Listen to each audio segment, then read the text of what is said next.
580 Sports Talk going up on a Tuesday. Brendan Dworzinski and Dan Lucero here with you, back from the long holiday weekend.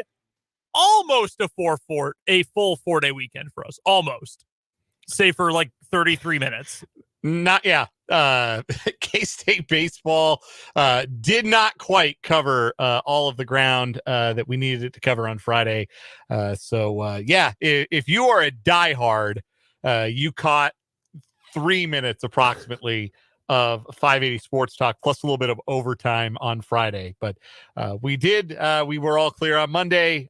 We all enjoyed our time away, and we are back and ready to rock and roll with lots to talk about today. Full show coming your way 3 to 6 this afternoon, leading you into some Royals baseball tonight. Game 2, final game of their set with the Cardinals. We'll preview that game later on, and we'll recap yesterday's very impressive Royals win over the St. Louis Cardinals coming up here in just a matter of moments. Royals may have a guy with Mike Myers. We're going to discuss how much more we need to see from him before we know for sure if they've really got a guy in Mike Myers. So that's coming up here in just a matter of moments. Also this hour, Matt Verderame is going to join us from Sports Illustrated, national NFL writer. He'll join us on the Fleming Place Wine and Spirits hotline for our weekly NFL chat. Obviously, with no show yesterday, we didn't get to talk to Matt, so we will talk to him coming up at the bottom of this hour about all things NFL, and we'll recap our long holiday weekends with a day late version of the good, the bad, and the ugly. Also coming up today, Deandre Hopkins has officially been cut by the Arizona Cardinals. There have been plenty of rumors, plenty of reports, plenty of murmurs that the Chiefs are one of 2 teams, essentially, that were in legitimate trade talks with the Arizona Cardinals to get DeAndre Hopkins. There is word out there now that they have talked to his representation again. In fact, he has new representation as of today. He previously represented himself. Now he's got an agent. Does it make sense? Does it make sense monetarily? Does it make sense roster-wise? I can understand the draw. I'm not sure that it does, though. We'll explain what I mean anyway, coming up in the 4 o'clock hour. Michael Swain is going to join us from fog.net for Jayhawk Weekly. He'll hop onto the Fleming Place Wine and Spirits hotline. A lot of basketball, a lot of football to get to. KU football's been hot on the recruiting trail, so we'll talk about that during Jayhawk Weekly. We've got some college football to get to today in headlines and throughout the 5 o'clock hour. Some big news possibly coming out of the SEC.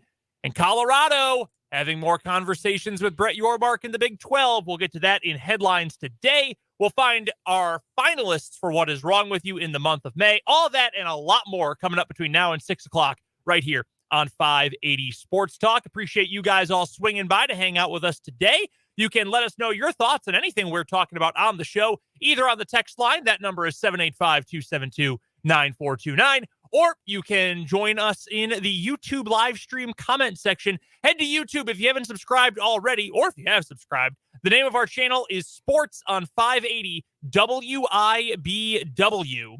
And you can go subscribe. If you just search for Sports on 580 on YouTube, will be the first result. Check out the live stream. Check out our back catalog of shows. Hop into the comment section. Let us know your thoughts on what we're talking about. All that can be found on our YouTube channel. But we start today with the Kansas City Royals not just winning, not just beating the St. Louis Cardinals. Both of those things feel sweet. One even sweeter than the other. But they shut out and blew out the Cardinals yesterday, 7-0. And they were throwing a gem going late into the game yesterday. These looked like championship caliber Royals, at least for one day. And the Cardinals looked like the April Cardinals, who just were terrible, miserable. They've been better as of late. But, man, that was one of the more pleasing wins, I think, of the entire season. Easily. Go to St. Louis and just rip them to shreds. It's 2 straight days where the Royals have had wins that, and granted, when you have only 17 of them the day after Memorial Day, it's not a long list. But these last 2 games, you have the walk-off win, the come-from-behind walk-off win on Sunday, and then on Monday you have the dominant victory over St. Louis in St. Louis. That ballpark, they said there were 45,000 people there yesterday. I have my doubts. I don't think anybody I don't think anybody cooks the books more than the Cardinals do in terms of their attendance. Nebraska football. Yeah, it's those two, right?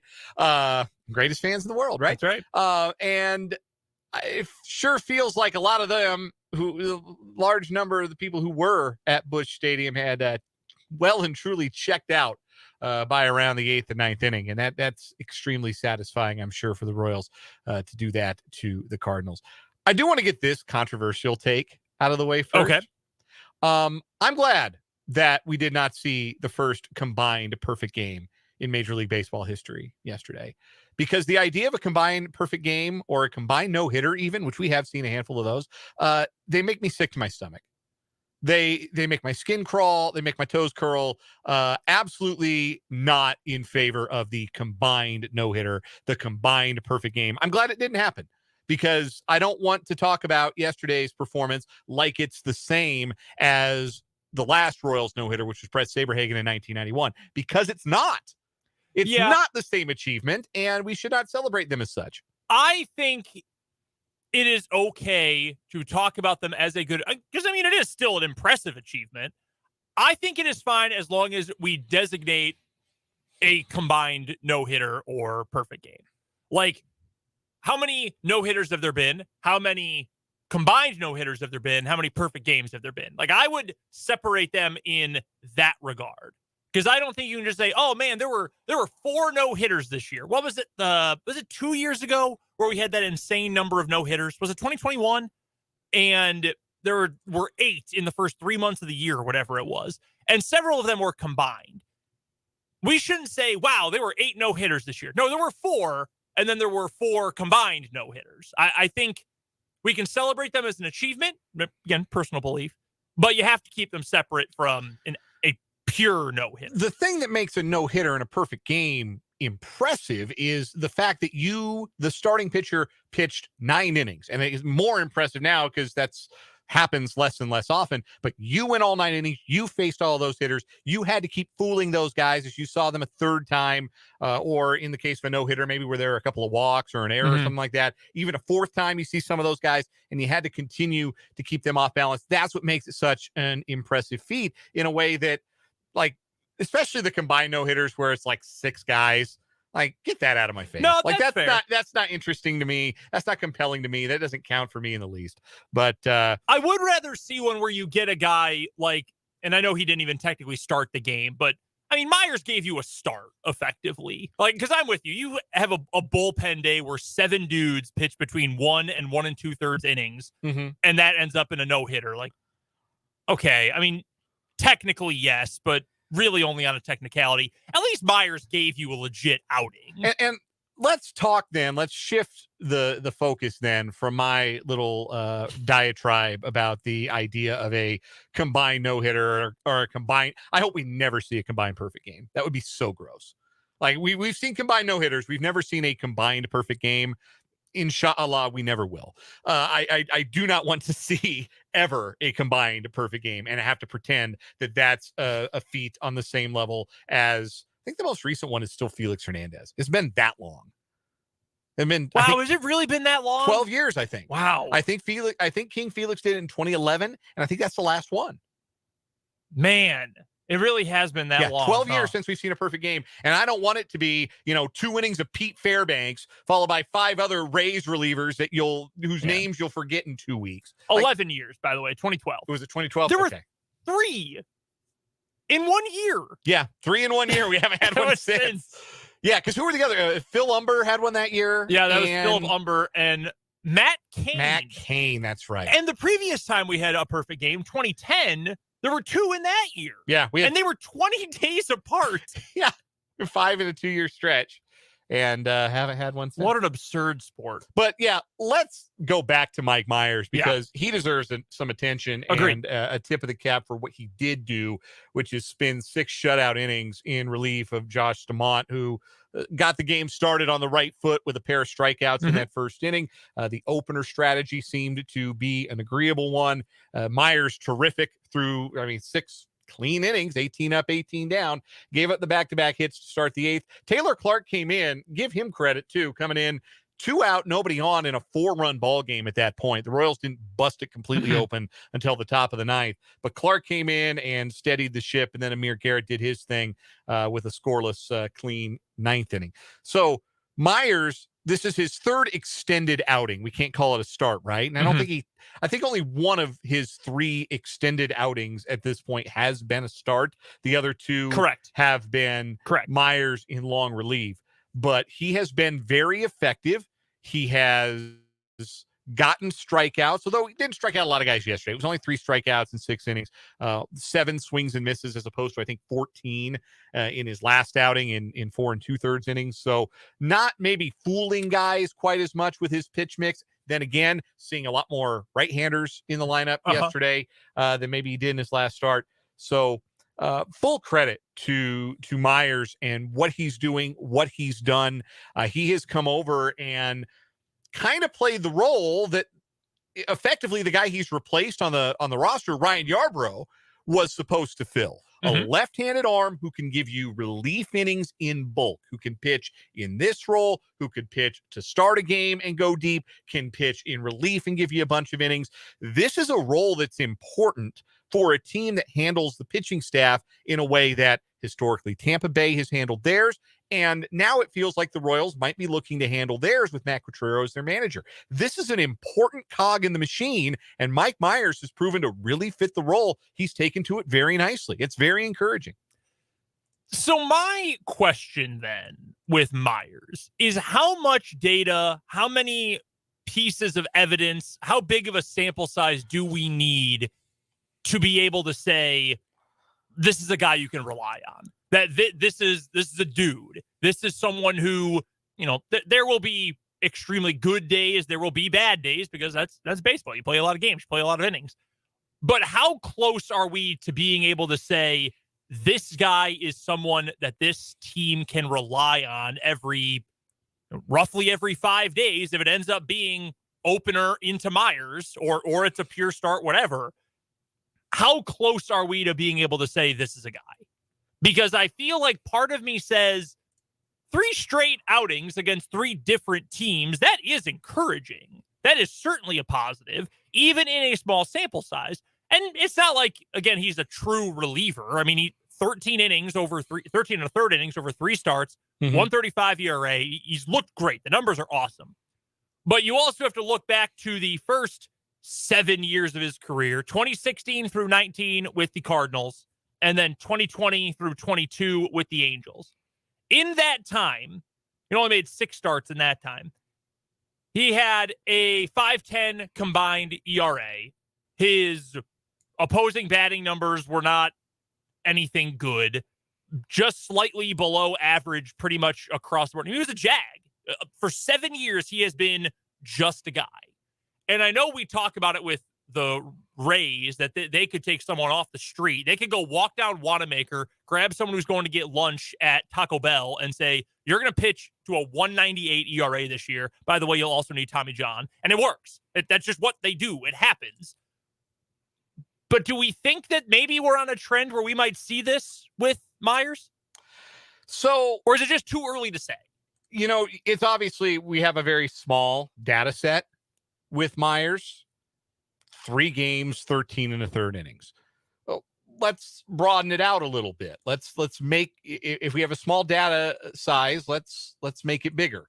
Let's go out to 2020 when he changed organizations, when he went from St. Louis to the Angels, and he pitched in I think 29 innings in 29 outings in the COVID year, 30 innings, and pitched really well. 210 earned run average coming out of the Angel bullpen, a whip below 1, striking out 13 guys per 9. Like, those are all career high numbers. It was awesome. Yeah, those are all career high numbers for him. And yes, on the one hand, the COVID year is a strange year. On the other hand, sometimes a change of scenery, change of role, more clear-cut role, different coaching, different instruction. Maybe that's the kind of thing that can kickstart a career. So let's look at what Myers has been from 2020 to now. And when you look at that 128 game and 169 inning sample size, then this is about what he's been. A guy who walks about 3 per 9, strikes out 10 per 9, somebody who has started some games but has more commonly been a bulk reliever, somebody who gives you 2, 3, 4, 6 innings in relief. Given up about a home run and a half per 9. That's a little on the high side. He's been able to keep that number down. And you'd expect a Royals pitcher to have a lower number in that category because it's harder to hit home runs at Kauffman Stadium. But when you look at the last 4 seasons now of Myers, what you're looking at is, maybe this is about what he is. Somebody who, should we expect shutout ball from him every single time? No, of course not. He'd be the greatest pitcher in history if that's what he was. Yeah. But as far as being a guy who's going to miss some bats, who's going to keep the walks to a minimum, who's going to be able to give you length from the left side, I think that's what they hoped he would be, and he has proven, I think, to be a valuable piece right now for the Royals. He's been just what they've needed, particularly with Yarbrough on the injured list, and that's a pretty good outcome. So, yes, do I think he's going to be 6 shutout innings, part of a combined perfect game effort every time? Of course not.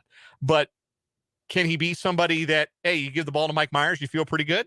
Yeah, why not? The other thing, too, that skews Myers' numbers, had you heard, were you real familiar with Mike Myers before he got to the Royals? No. Okay. There is a YouTube video that exists. It's one of those SB Nation videos. They do a series called The Worst. Mm-hmm. I want to find the title of what it's called. It's I think it's called like the worst outing or the worst MLB pitching debut is what the video is called. The worst MLB pitching debut. Secret Base is who the video people that make the video. The worst MLB pitching debut. You know what that video is about? It's about Mike Myers. Well, there you go. Mike Myers in his major league debut in 2016, starting for St. Louis. And I think he's a St. Louis kid, if I remember right. No, never mind. No, he's not. He was drafted by them, but he maybe had a lot of family in the stand. I don't know. But that's kind of the hook of the video, that Mike Myers made his major league debut July 24th, 2016 against the Dodgers. And in 1 1/3 innings, he gave up 9 runs on 8 hits and 2 walks. Struck one guy out, gave up 2 home runs. It was an utter disaster. And those 1 1/3 innings were part of a 5 1/3 inning sample in his rookie season. That kind of still, because the numbers in his career are relatively small, it still kind of throws his entire career numbers out of whack. Mm-hmm. Like, you take that outing out of the equation, he looks like, more like a Ryan Yarbrough type. We'd probably look at his career as, oh yeah, that's kind of what he is, instead of, oh man, that's the guy who flamed out in his first major league start. If you start in 2018 through now, because he put 16 and 17, his rookie year was 16. Those 2 years combined, he played in 7 games and pitched a grand total of 10 innings, giving up 22 earned runs, largely influenced by that first ever appearance. If you take 2018, his first full season, through now, his career ERA is 4.28. Yeah. Fielding independent, 4.29. So he's pitching. His numbers are exact. They are accurate. Yes. What he is giving up is truly his work, not the fielders behind him, not bad luck. That's who he is. That's almost exactly, when you account for the parks he's played in, almost exactly league average. Yeah. Just fine. You can live with that. Yes, a league average left-handed pitcher with the ability to start and relieve. That's pretty valuable. So I'm sorry to get too deep into some of the sabermetric stuff here, but we talk about OPS plus. There's a number for pitchers that very similar, ERA plus. Those 7 games drop his ERA plus by 12 points from 99 to 87, and 100 is league average. Yeah. That's 7 games, and he's played over 200 in his career. Mm-hmm. That's outrageous. I've never seen anything like that. That one game and a week, essentially, of games has changed his career, his baseball card so wildly. But I hope he's able to keep this. Yeah. I mean, if he pitches to a 3 ERA, he's at 1.35 right now. If he pitches to a 3 ERA for the season, one of the best arms the Royals have. So I hope he continues that. And I hope the Royals can find a little more consistency, because, again, you end up getting Daniel Lynch back here in the near future. Your rotation's pretty much set, especially if you assume that Myers is going to give you 4 to 6 innings, roughly, every time he's able to go out. I did want to note real quick, and not that in the long run it means a whole lot, the Royals also mashed yesterday. Yes. Nick Pratto, 3 hits. Vinny Pasquantino, 3 hits. Michael Massey, 2 for 3, walked, hit a home run. Bob Witt hit a home run, and Nicky Lopez had 4 hits. All singles, very on brand for Nicky, but he has a higher on base than slugging, and it's about to be June. Yeah, that's the Nicky Lopez experience for you. No, it was a good day at the plate, kind of a good weekend at the plate when you throw in the home runs by Olivares and Melendez on Sunday, and the walk-off hit by Michael Massey, who continues his turnaround after just a miserable April. Good things happening at the plate for this Royals team. I continue to believe that they are probably roughly average offensively. They don't hit enough home runs to be really good. Not quite enough pop in this lineup. They've only got power from about 3 sources, though I do think at some point Melendez and Pratto will start to hit some balls that go over the fence rather than short hopping the fence. So I don't think they're a great offense, but I think they can be a good one. And I think at their best, they're a good one. And we saw them at their best yesterday, and it was a sure a fun way to spend a Memorial Day. I will say this is like ultimate damning with faint praise. Royals wins this year, they're few and far between. They don't feel cheap. Like, it doesn't feel like the Royals luck into wins. It feels like they are very solid, like, dang, this is a great outing. This is a very good performance by the pitching staff, or the team was mashing or making great contact, whatever. Doesn't feel like they run into cheap ones. Now, they don't run into games very often. Maybe it'd be nice to get a cheap win here or there and boost that record a little bit. But it does feel like, again, you have to be so patient, and it's annoying because Royals fans have tried to be patient for years. But you can see the good. It's just about more of the good and more of the good more often. But fun to celebrate that win yesterday over the Cardinals. We'll preview game 2 of the series with the Cards coming up a little bit later on this afternoon. Later this hour, Matt Verderame is going to join us to talk all things NFL. But first, we'll take a commercial break, come back, recap the long holiday weekend with the good, the bad, and the ugly here on 580 Sports Talk.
Recapping a long holiday weekend with the good, the bad, and the ugly here on 580 Sports Talk. The good for me, the long weekend. We left on Friday, just got back last night, but my wife and I went to Chicago for the weekend. Got to see her family for a little bit, did some museum exploring, walked around downtown, had a nice dinner on Saturday. And then on Sunday, met up with some of my good friends, went to the Cubs game. More on that in a moment. But yeah, it was 6 of us who ended up going. I haven't been to a game in a while, and that was a blast, even though they lost. And then yesterday, hung out with my family and extended family, played some yard games. My dad was so excited that he bought, we had like a bocce ball set in the garage since we were kids. He loves Amazon. Like, he recently, within the last 2 years, discovered Amazon pretty much and now orders stuff every day. Like, my mom claims every single day something new shows up to the house. And he bought horseshoes. Like, he bought a home horseshoe set, and he was so excited to come play horseshoes. And we would just like be sitting around hanging out, and he would just bring them over and say, "All right, let's go." Just all day playing horseshoes. But it was a lot of fun. It was a fun time playing. I hadn't played horseshoes in a long time, but it was fun. Got to see family, got to see some friends, and didn't get too much sunburn, because you know how much I hate sunburn, and we were outdoors a lot. Yeah, that was that's good. Also, there was a Puerto Rican music festival in Grant Park in Chicago this weekend. Cool. I did not know about it, but the entire time we were outside, great soundtrack behind us. That was awesome. I'll bet. Shout out to Swainios Festival. Very cool.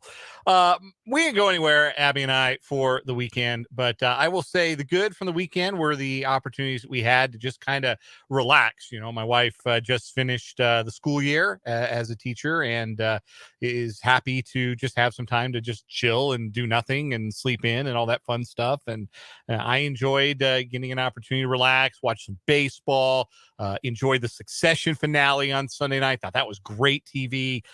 So yeah, just enjoying the relaxation and enjoying the time that we got to do nothing at all. That sounds pretty nice. Just doing nothing. Yeah. The older I get, the more I appreciate just like not going anywhere and not doing anything. You know, doing stuff kind of sucks sometimes. It really does. Bad for me. Well, might be some bad weather coming here. Bad for me. The Cubs suck. They are very bad. Yeah, I noticed the other day they had the worst record in the National League. I don't know if that's still true. Yeah, and I said, man, that went left in a hurry. Yeah, they're garbage, and it makes me sad.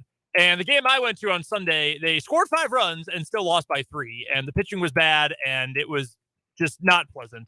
Yesterday they won. They beat the Rays. After getting swept by the Reds, they beat the Rays 1-0. They scored 1 run. David Ross has no idea how to build a lineup. And Marcus Stroman threw a 1-hitter, and the Cubs barely won. A complete game, complete game, 1-hitter, and we barely won. But whatever. It's tough to be bad. After I really thought we would be not bad, we are certifiably bad. My bad would be the knee contusion I gave myself, whacking my right knee against the door frame of my house. I was turning to go back inside in a bit of a hurry, and I did not clear the entryway, and I smoked my knee so bad that it swelled up, like puffed up, like a quarter-size knot on my knee that had me hobbling around. Like, I used to like think it was kind of eye-rolling when I'd see players like athletes on the injured list for a knee contusion. Yeah, I get it now, man. It hurts. I get it. That hurts. Oh man, yeah, I saw it. It looked painful. Yeah, like it's all black and blue today. It's been like 3 days since I did it. Still black and blue. Yeah, I really did some damage to myself. I don't have an ugly. It was a good weekend, so I'm going to give you another good real quick. I found out Terminal 1 at O'Hare has a place that sells cheesecake. So I had airport cheesecake. Airport cheesecake. How was that? It was very good. It's Eli's is, I don't know how nationwide it is, but it's a Chicago institution for cheesecake. Very good. I went looking for an Auntie Anne's, couldn't find one, ended up with cheesecake instead. Yeah, it's not a bad consolation prize. Sometimes I think airport cheesecake could end up being in the ugly, but yesterday, pretty good. Did you have an ugly for the weekend? No, not really an ugly, except that Colorado Rockies starter Carl Kaufman pitched himself off of the 26-man roster with an ugly outing yesterday, which is a bummer because I was looking forward to seeing Carl Kaufman pitch at the stadium named after him this weekend. Yeah, that is a bummer. It's actually not named after him. Too many N's in the. Wait, which one has too many Carl. N's? Carl. Okay. Kaufman. Anyway, that does it for our weekend recap with the good, the bad, and the ugly. Matt Verderame is going to join us next to talk all things NFL here on 580 Sports Talk. I'm Jim Chesko with your money now. Despite the weekend news that negotiator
Watch and catch a ball for a change, all right? Matt? You just don't understand football, Marge. Great heels, chicks, dig scars, glory lasts forever. How could he not be romantic about football, man?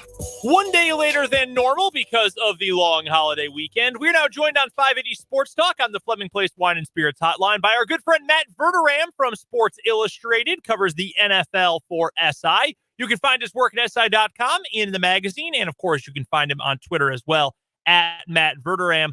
Matt, thanks so much for joining us with some flexibility this week because of the holiday. I was up in Chicago enjoying the nice weather over the holiday weekend. Did you and your family get to enjoy the nice weather outside this weekend up north?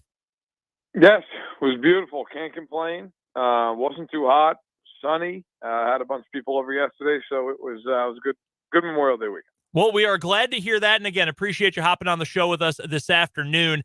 Wanted to get to Deandre Hopkins to lead things off here, and we'll get to the ties to the Chiefs in a moment. But first, and it's been a few days since the Cardinals outright cut him. What is your level of surprise? I guess I'll ask it that way. What is your level of surprise that they couldn't work out a deal with someone? I know that contract was or is a bear, but that's still a good player, even as he approaches 31 years old. How surprised are you the Cardinals couldn't get a deal done with someone and had to end up cutting him? Surprised, not stunned, but surprised. I mean, look, yeah, any team that acquired him was going to have a $19.4 million hit, and next year it was like $14.5, but it's essentially a team option. That's a lot of money, but that's not insane. I mean, Christian Kirk is getting paid more than that. Okay, and I'm not I feel like Christian Kirk always ends up being the butt of that joke. The reality is he's a pretty good player, but he's not Deandre Hopkins. I mean, I don't think that's nuts. I would also argue that Odell Beckham Jr. got 1 year and up to $18 million, $15 million guaranteed. Odell Beckham Jr. hasn't been good in like 6 years in terms of Pro Bowl, All-Pro level player. So, I think, yeah, it's a lot of money, but it's not crazy. Now, the problem is if you're the Cardinals, not only are you telling a team they got to take out that money, then they got to give you a pick. But what I don't understand with the Cardinals, and I'm yet to have anybody give me a really great answer for this, why didn't the Cardinals just eat some of the money and say, look, the more we eat, the better the pick? And okay, granted, I'm not saying they would have gotten like a second-round pick. That was never happening. Maybe you could have gotten a fifth-round pick, eaten, I don't know, $7 million of it, and said, all right, fine, that's worth it to a team that I think is going to have the number one pick in the draft next year. Like, why don't you just go that route and do what essentially the Browns did with Baker Mayfield a year ago? But the Cardinals didn't want to do that, and so they eat a ton of dead money this year, which they don't care about because they're not going to contend anyway. But they get nothing out of it. They get no pick, and they get no compensatory pick because they cut them. So it's a lose-lose for Arizona. If you had to guess, what do you think the most likely reason for that is? And I ask this earnestly, like, is it the fact that it's a team owned by the Bidwills? Like, if you ask people of a certain age, and they'd be fairly old at this point in Chicago, they will tell you that in the 30s and 40s, the Bidwills were cheap. The people who owned the Cardinals were cheap back then. There's a reason they've moved 400 times since they became a team in the early 1900s. Does it simply come down to the fact that maybe they're just cheap and they didn't want to eat all that cash? I think sometimes that's a fair assessment with that team. And I think in this case, it's probably not all that far off. I mean, they just, look, this was a way that they could cut him. And next year, they don't have to pay him. And they don't have to eat any cash. And they can just move on. And if you look at the history of the Cardinals, who have been around since 1920, the Cardinals have won 2 championships, one of which is, if you're an NFL like nut or a historian, like you would know, is famously disputed that they didn't even really win it. They stole it from the Pottsville Maroons, Matt. Yes, they did, and I'm proud of you for knowing that. And I wrote a long form on that years ago. It's one of the most fascinating stories. Like, you really go down the wormhole, it's insane. Anybody listening, like, you want something to read tonight? I'm not even saying my long form. Like, go look up the 1925 Pottsville Maroons. It's one of the weirdest things you'll ever read. But in any event, they've never been good for any substantial amount of time, ever. They played in St. Louis for, I'm just trying to do the math, man, 30 years, about 30 years, never hosted a playoff game. Okay, this is a franchise that it's one calamity after the next. And with Hopkins, I think a big part of it with them was, we're not going to eat money. We don't care. Get him out. Just do whatever you got to do, and that's fine. And I'll tell you, look, I don't believe in tanking really in the NFL. It's so hard to do. Mm-hmm. The tank is going to be on in an aggressive manner with that franchise. I don't think there's any two ways. So then we get to the point, Matt, and by the way, I feel so vindicated that someone else has brought up the Pottsville Maroons on this show other than me. I feel so good about that. Now we get to, where is DeAndre Hopkins going to play? Because he is going to end up somewhere on, a smaller contract than he was on going into this offseason. The names, and I know these have come up from your colleague, Albert Breer, among other people. The Chiefs have been tied to him. The Bills have been tied to him. What teams stand out to you, and maybe it is the Chiefs, as places that make sense right off the top of your head for Hopkins services going into this year? Yeah, I mean, look, Albert is all over it as normal. And I wrote, I wrote the day he got cut. I was asked to write a piece. Look, if 5 teams you think make sense for him, and 2 of the teams were the Chiefs and the Bills, and I think the other 3, I don't know if it's in order, but were the Patriots, the Lions, and the Giants. I think that was the order. And look, I don't know, like, New England makes more sense for New England than it does for Hopkins. But, there's ties there, and they need a receiver. The Giants, to me, make a lot of sense. But again, here's the question. Does DeAndre Hopkins want to go play with Daniel? The Giants have to prop up Jones. So they just paid $40 million to after threw 15 touchdown passes last year. So they've got to find an answer that they don't have on that roster right now, unless you're just the biggest Jalen Hyatt believer in the world. The Lions are really interesting. Good team. Pretty good quarterback. Jameson Williams is suspended for the first 6 weeks of the year because of the gambling. They could be pretty interesting with Hopkins and Amon-Ra St. Brown, and Williams comes back, and they have the cap space. They don't have to do anything. Now, The one difference with the Chiefs and the Bills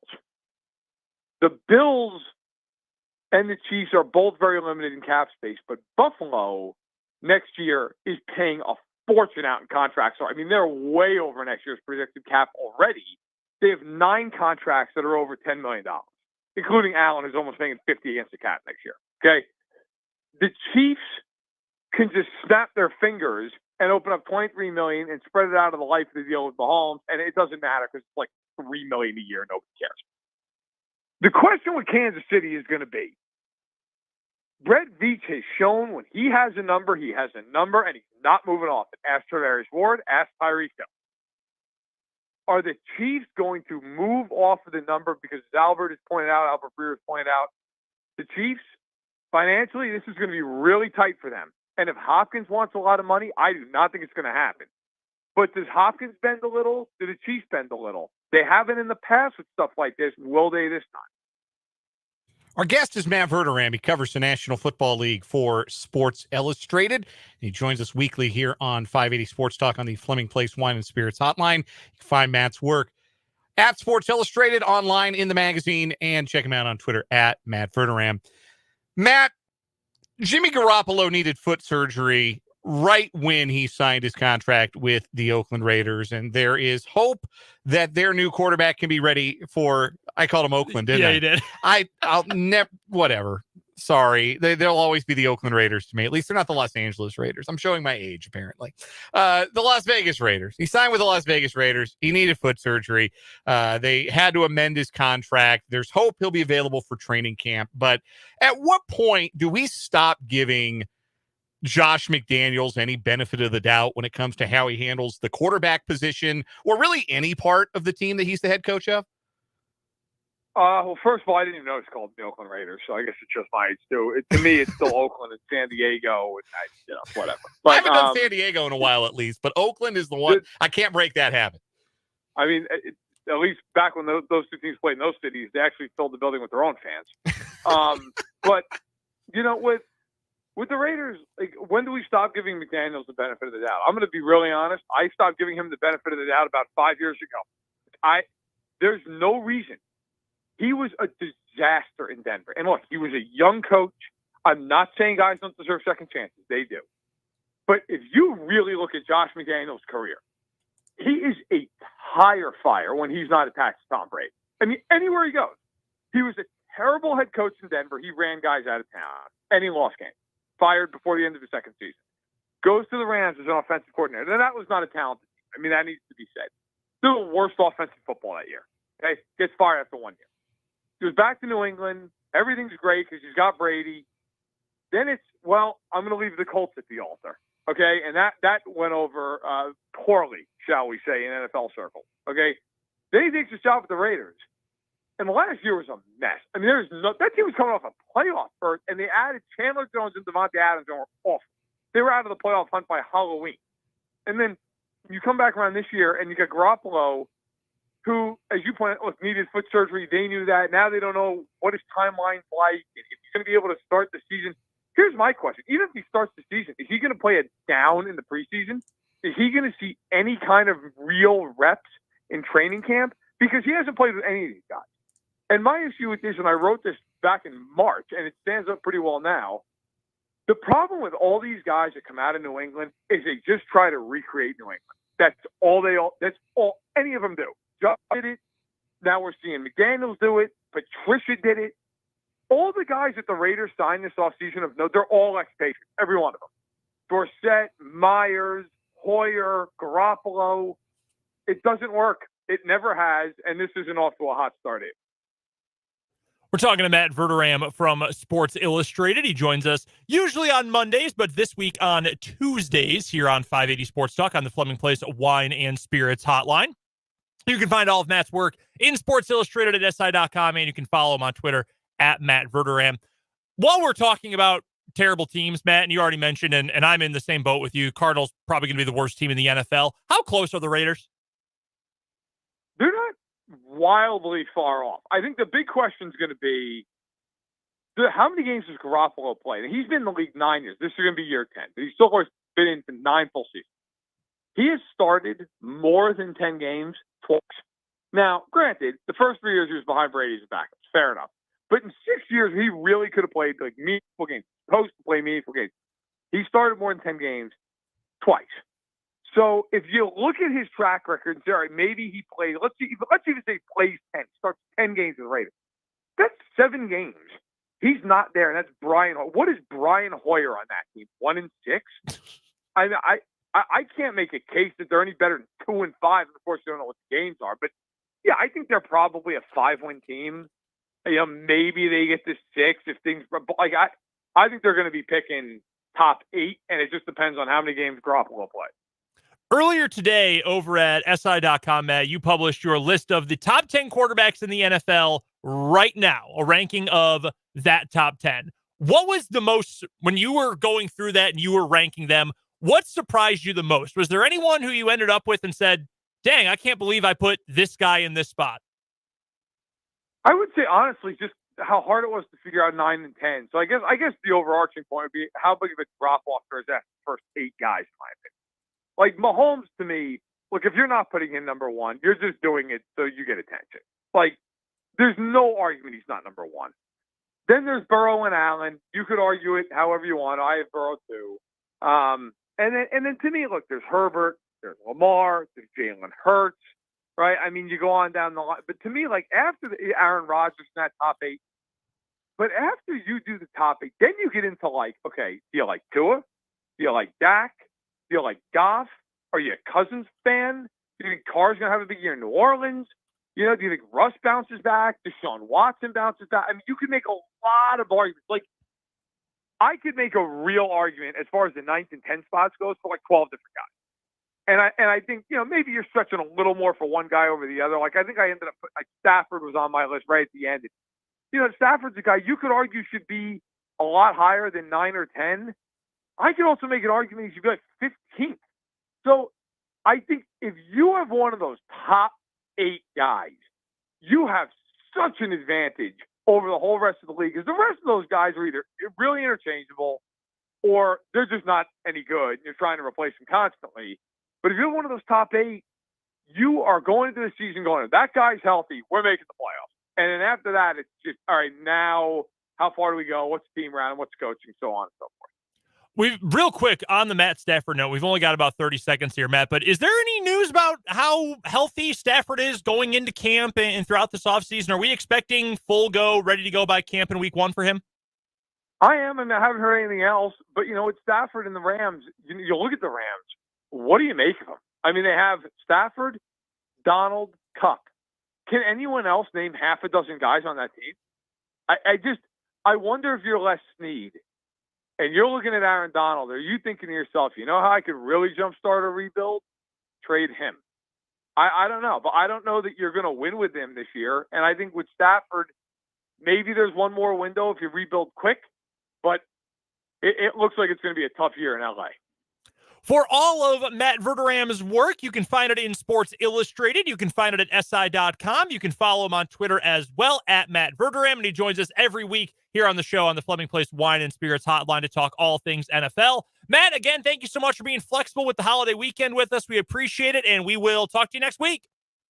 Sounds good, guys. Take care. That is Matt Verderame from Sports Illustrated. Awesome stuff on the whole NFL. And another reference to how the Chicago Cardinals stole the 1925 championship from the Pottsville Maroons. Never forget. We've got to get to a break for the national and local news. Coming up in the 4 o'clock hour, we'll talk a little bit more about Deandre Hopkins and how much that would make sense for the Chiefs. That's next, coming up on 580 Sports Talk.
now, 4 o'clock hour of 580 Sports Talk going up on a Tuesday. Brendan Dworzinski, Dan Lucero here with you. We're here until 6 o'clock today. For function of 580 Sports Talk following the long holiday week. Hope you and yours had a fun weekend, as Dan and I did with us and ours. By the way, Royals baseball tonight, 6:45 first pitch from Busch Stadium in St. Louis. Game 2, final game of the 2-game set between the Royals and the Cardinals. Pregame begins at 6, and again, 6:45 first pitch on the Royals Radio Network, and a game you can hear right here on 580 WIBW. If you missed anything from the first hour of the show, including a really fun conversation this week with Matt Verderame from Sports Illustrated, you can go and check that out at our website, 580WIBW.com, or go to our YouTube channel, and you can just rewind to today's live stream. Our channel is called Sports on 580 WIBW. Just go to youtube.com, search Sports on 580, and then hit subscribe, and boom, there you are, subscribed and ready to go with our channel and all of our live streams. We'll get to a busy 4 o'clock hour here in just a moment, including some Deandre Hopkins talk after plenty of rumors this weekend about who is interested in him. We talked to Matt Verderame about that just a little bit ago. And in fact, by the way, he is officially a free agent now. It was a long weekend for the NFL, too. And they didn't process the waiver wire, essentially, the terminated contracts of players around the league until today at 4 o'clock Central Time. So now we know that Deandre Hopkins is officially a free agent. So we'll get into some D-Hop stuff in just a moment. We've got our monthly semifinals for What Is Wrong With You, sponsored by Top City Metal Supply this hour. And Michael Swain is going to join us from fog.net for this week's Jayhawk Weekly on the Fleming Place Wine and Spirits hotline. We're taking your texts at 785-272-9429, and we are taking your comments in the YouTube live stream as well. Before we get to Deandre Hopkins, though, we do have some local weather news, Dan. Yeah, we just got a warning in. I'm waiting for the official word from the National Weather Service on a severe thunderstorm warning that does incorporate looks like northeast Wabunsee County and northwest Shawnee County. We don't have the official release from that. Should have that any minute now. So we'll pass that along as soon as we have it. And here it is. The National Weather Service in Topeka has issued a severe thunderstorm warning for northwestern Shawnee County and northeastern Wabunsee County until 4:45 p.m. Central Time. At 4:07 p.m. Central Time, a severe thunderstorm was located over Rossville, moving southeast at 5 miles per hour. Hazards include 60-mile-an-hour wind gusts and quarter-size hail. Hail damage to vehicles is expected. Expect wind damage to roof siding and trees. Locations impacted include Rossville, Silver Lake, Maple Hill, and Willard. This includes I-70 between mile markers 342 and 344. For your protection, move to an interior room on the lowest floor of a building. Torrential rainfall is occurring with this storm and may lead to flash flooding. Do not drive your vehicle through flooded roadways. Again, this is a severe thunderstorm warning for northwestern Shawnee County and northeastern Wabunsee County, including Rossville, Silver Lake, Maple Hill, and Willard until 4:45 p.m. Central Time. That is in addition to a severe thunderstorm warning remaining in effect until 4:30 for north central Wabunsee and southeastern Pottawatomie counties, including Wamego and Bellevue. So we're keeping an eye on those storms, and if they pick up in intensity, we will certainly expand our coverage even further. But wanted to pass that information along to you, the listener, from the Capital Federal Weather Center. And anything else that updates there, we will get to, of course, as it unfolds. As for Deandre Hopkins, I did want to get to this. It was announced late last week he was going to get cut, as I mentioned, at the top of the hour. This hour, that became official. He is now a free agent, and at any point, Deandre Hopkins can now sign with another NFL team after the Cardinals got rid of him. I think I'm with Matt when I asked him, how surprised were you? What is the scale of your surprise that the Cardinals couldn't find a trade partner?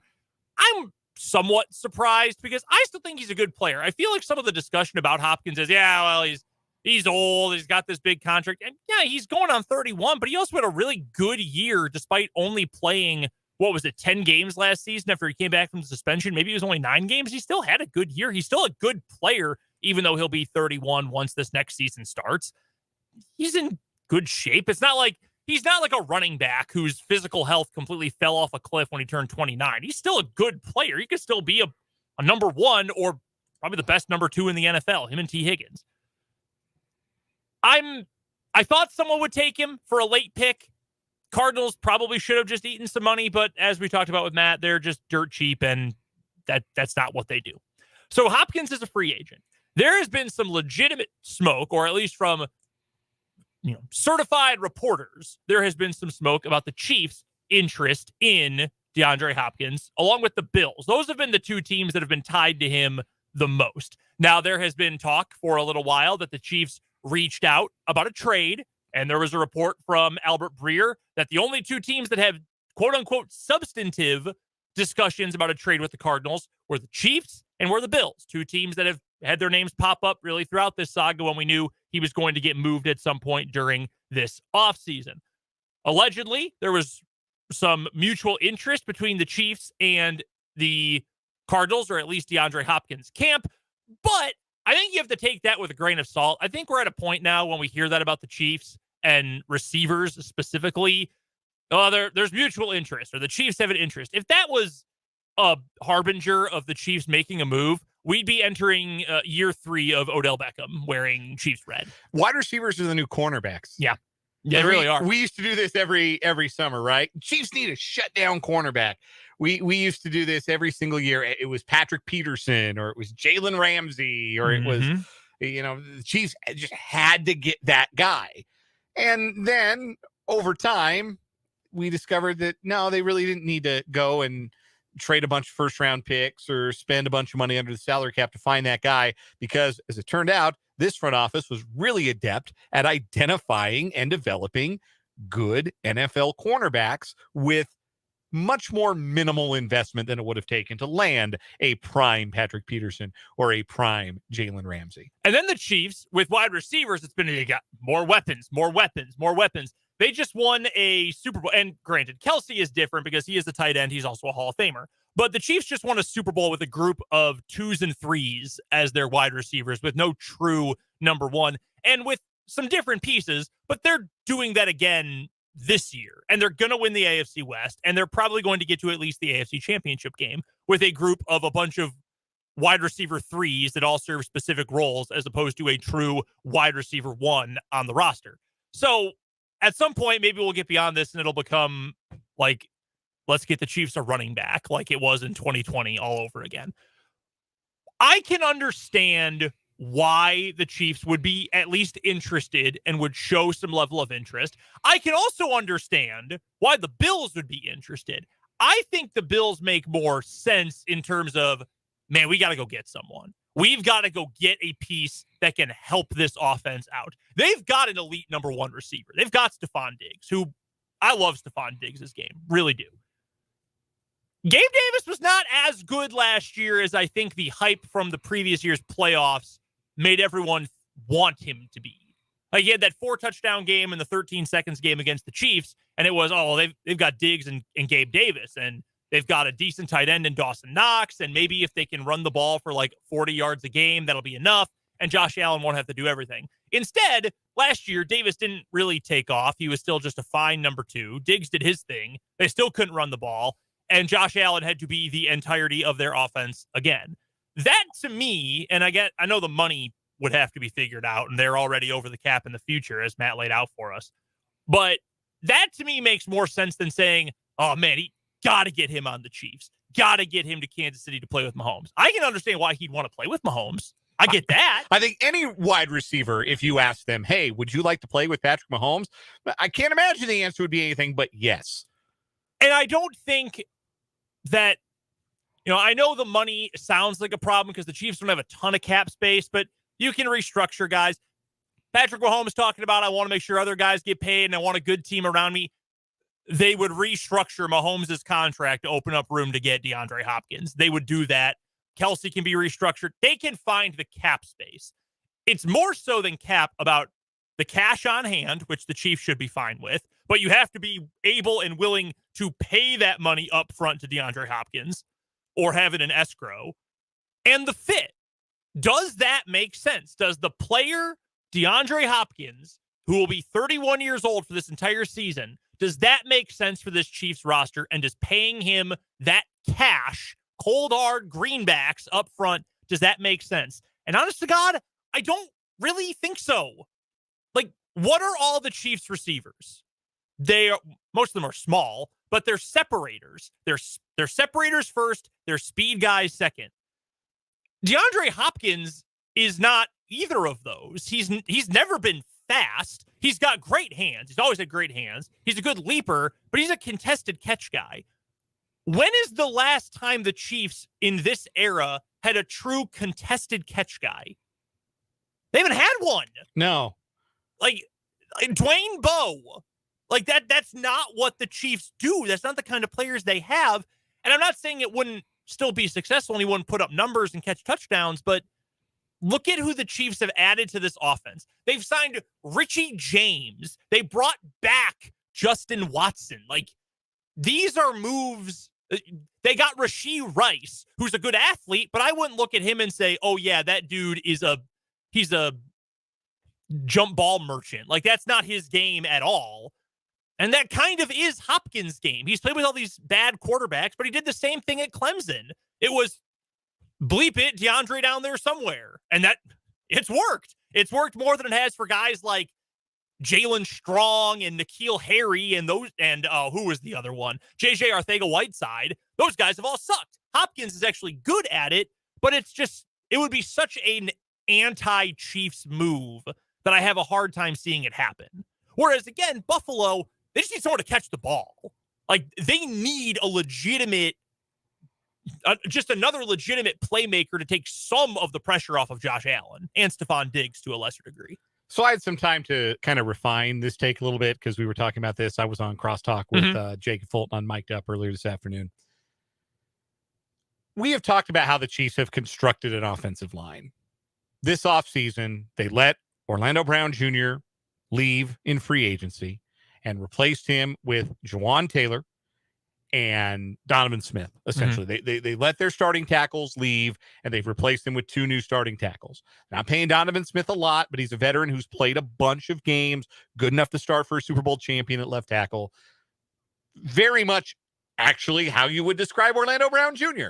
You know, is this an elite of the elite offensive lineman? Is this a Jonathan Ogden, Orlando Pace, Walter Jones, gold standard left tackle? No.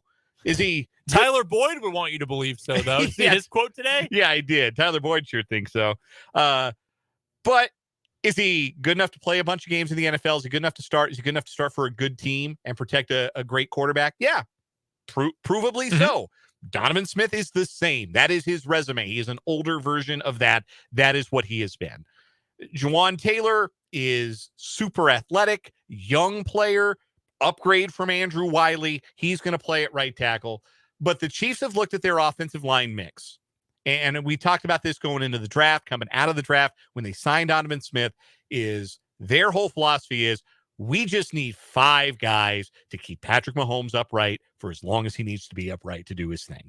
That's all we need. If we don't have that, it collapses. See the Super Bowl, that one Super Bowl against Tampa Bay. But as long as we give Patrick Mahomes enough time, we just need 5. We just need 5 guys to stand in front of him and do the job. We don't need superstars. We don't need Hall of Famers.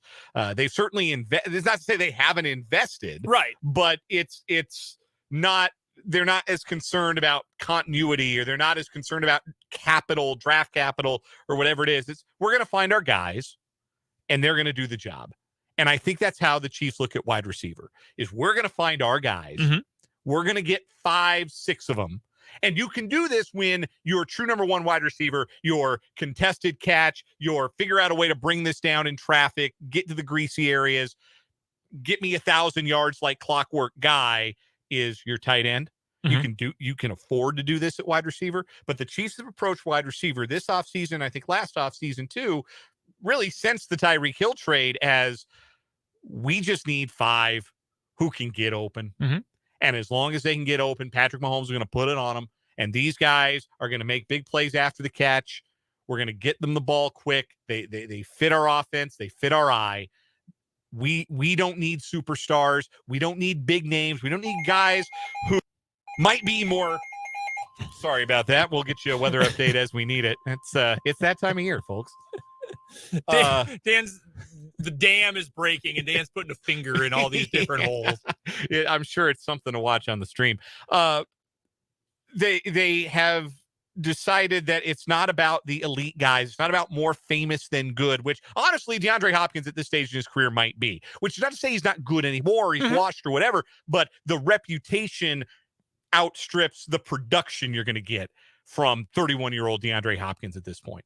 And the Chiefs, I think, have looked at it and decided we just need guys who get open for Patrick Mahomes. Because he's going to get you the ball. Because he'll get you. He's going to put it on you. We have the most important piece. Everything else, we can make it shake as long as 15's the guy taking the snaps. So, yeah, I think that it's a very similar roster building philosophy. And if I'm right about that, then I would be very surprised if they were willing to pay DeAndre Hopkins what he wants. And I have to imagine that what Hopkins wants is probably in the ballpark, if not more so, more money than what Odell Beckham Jr. is getting. Because at the very least, DeAndre Hopkins, sometimes I have to fight the urge to call him DeAnthony Hopkins, like the actor. It's very difficult sometimes. DeAndre Hopkins, unlike OBJ, played football games last year. So why shouldn't he make more money? Because he played those games. He was productive in those games. And he can take that to other teams. If he's out there saying, look, I'll take anything. I want a veteran minimum contract. The only thing that matters to me is winning a Super Bowl. I don't care about anything else. Then, yeah, the Chiefs got to make that phone call. But should the Chiefs break the bank? Should the Chiefs maneuver financially to make the room for DeAndre Hopkins? I don't think that's their MO. I really don't. No, I'm with you on that. I agree. And again, Hopkins is still, I think, a good player. He ended up playing 9 games last year. He was suspended for 6 and then just missed 2 other ones due to injury. But in 9 games, he caught 64 balls for 717 yards, only had 3 touchdowns. That was with garbage quarterbacks throwing him the ball. For comparison's sake, the 2022 Kansas City Chiefs, their wide receivers group. So again, take Travis Kelce out of the mix because we know he is target number 1. Their wide receivers group, their top receiver in 16 games had 78 catches for 933 yards. That was Juju Smith-Schuster. In 9 games, DeAndre Hopkins would have had the second most receptions and yards on the Chiefs last year. Like, he is a good player, but I just don't think you have to use the context clues, because I think, especially from a national perspective, and we've talked about this on the show before, and breaking down what our local guy, what a Matt Derrick would say about team building, or a Jesse Newell would say about team building, or even Matt Verderame, who knows so much about the Chiefs, versus what the guys at ESPN or the guys at Fox Sports, what they would say about team building, roster building, big name building. It's fun to play Madden with your mind and say, oh, yeah, but can you imagine that matchup? Can you imagine throwing those deep balls to DeAndre Hopkins?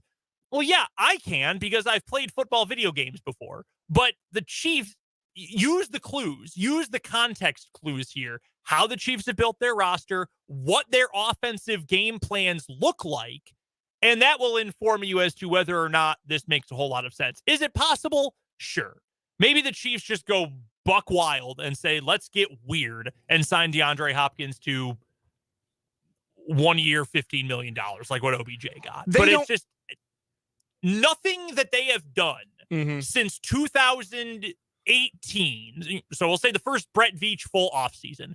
Nothing they've done since then would lead me to believe this is something they would consider. They're not obsessed with stars. They're not obsessed with names. There are some franchises who are. Because they've got the biggest one. And who makes it all happen. Right. We've got our star. Yeah. This year, even more than last year, and I don't think you need to win a Super Bowl to prove it, but this year, even more than last year, the Chiefs are going to put the latest test together of, with the right quarterback, we know they've got the right one, can you can you still win without having weapons, without having big name weapons? This is what, it's been a joke for years now, like, oh, the Packers never got a first-round weapon for Aaron Rodgers. It was all a bunch of undrafted guys and some second-round picks and whatnot. Aaron Rodgers won 4 MVPs between 2011 and 2021. They didn't get them because they had the guy who could make all those throws. The Chiefs are now in that spot. Chiefs are saying, we'll take a day 2 pass catcher or an early day 3 pass catcher. We've got an elite tight end, and Mahomes is going to make it all work. And we're going to put all of our emphasis in the trenches and in the back half of our secondary, and we're going to win Super Bowls. And guess what? They've now done it twice in 4 years, and they've been to 3 Super Bowls. It works. It could happen, sure. I'll hedge it there, but I would be shocked if the Chiefs ended up signing DeAndre Hopkins. Your thoughts on Hopkins are welcome either on the text line, or you can bring them in to the YouTube comment section as well. We've got to get to a break. Our May semifinals for What Is Wrong With You are next on 580 Sports Talk.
It's time for our May semifinals in What Is Wrong With You here on 580 Sports Talk. What is wrong with you during our championship rounds and always is brought to you by Top City Metal Supply, who cuts the metal you need to your specifications, saving time, money, and material. Never settle when it comes to metal. That's Top City Metal Supply, which you can find on South Topeka Boulevard, halfway between Frito-Lay and Forbes Field.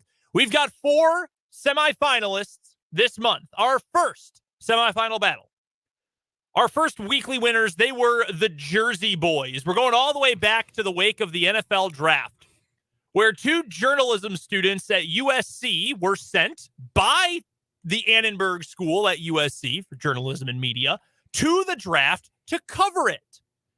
They ended up sneaking into a back room, an official, The talent waiting room. Yeah, the talent waiting room, where they found a couple of unmarked number 1 generic team jerseys. It's the one they hand out to guys as they walk across the stage when they get drafted. They were a San Francisco 49ers, Dallas Cowboys, and Minnesota Vikings jersey each. And they took them. They just took them. You can't do that. You're not allowed to just take stuff at the NFL draft. They were apprehended, and last we heard, USC was not going to make a further comment as the investigation was open. Did we get it close to that investigation? No, not that I've heard. No. So the jerseys are semifinalist number 1. 2 from a week later. This was a Friday just under the wire story that got a win. We had the meth salad.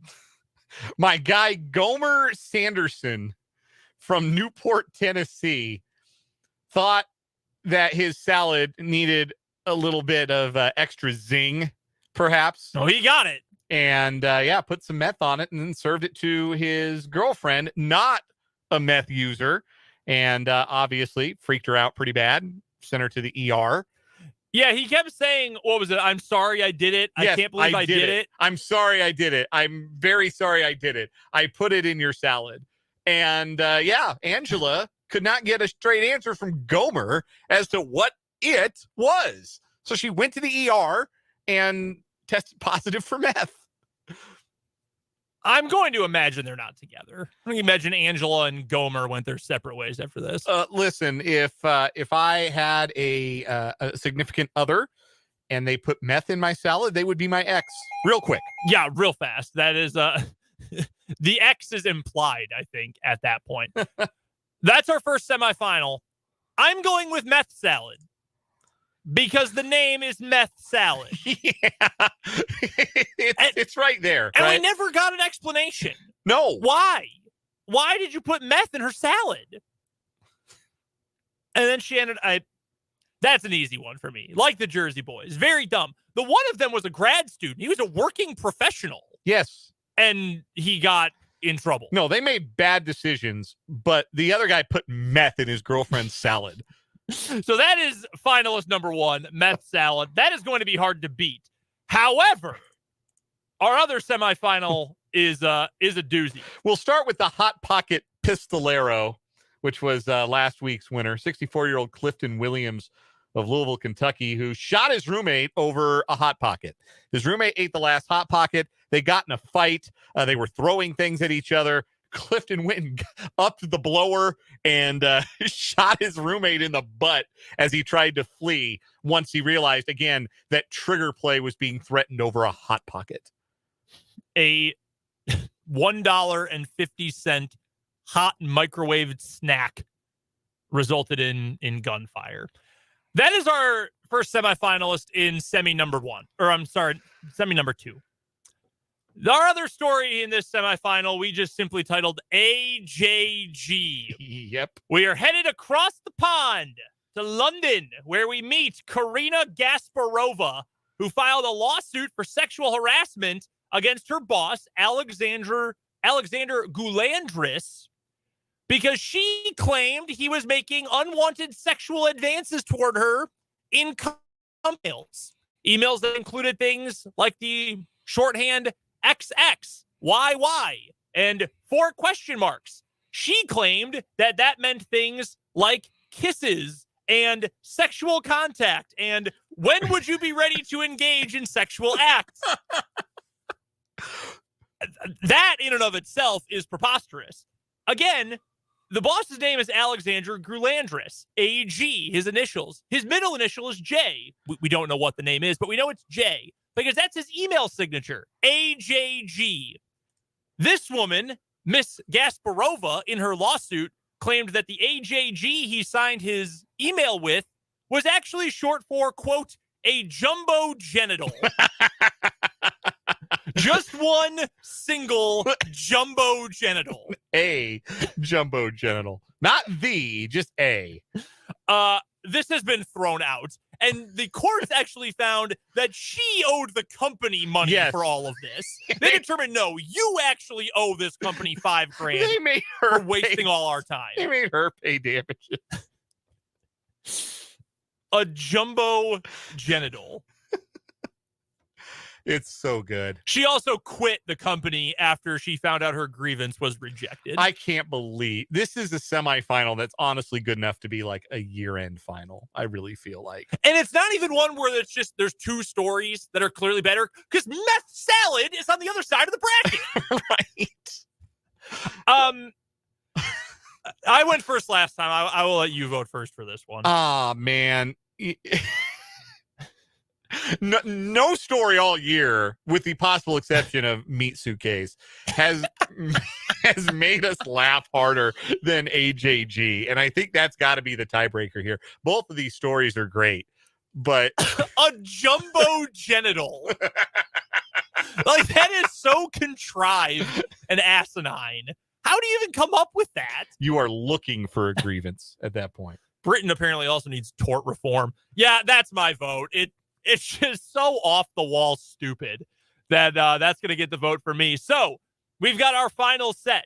It'll be AJG, a.k.a. a jumbo genital, versus meth salad tomorrow at 4:20 for our What Is Wrong With You championship for the month of May. What Is Wrong With You, of course, brought to you by Top City Metal Supply. Metal cut to order when you need it. You can find Top City Metal Supply on South Topeka Boulevard. Before we hit a break here and we bring in Michael Swain of Fog.net for Jayhawk Weekly, want to pass this along from the Capital Federal Weather Center.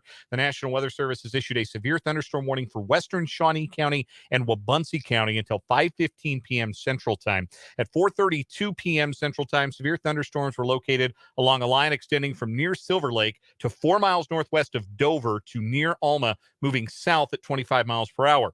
Trained weather spotters noticed at 4:25 p.m. an estimated wind gust of 60 miles per hour, 3 miles west-southwest of St. Mary's. The storm contained 60-mile-an-hour wind gusts and quarter-size hail. Hail damage to vehicles is expected. Expect wind damage to roofs, sidings, and trees. Locations impacted include northwest Topeka, Rossville, Alma, Eskridge, Dover, Silver Lake, Auburn, Maple Hill, McFarland, Paxico, Willard, Keene, and Volland.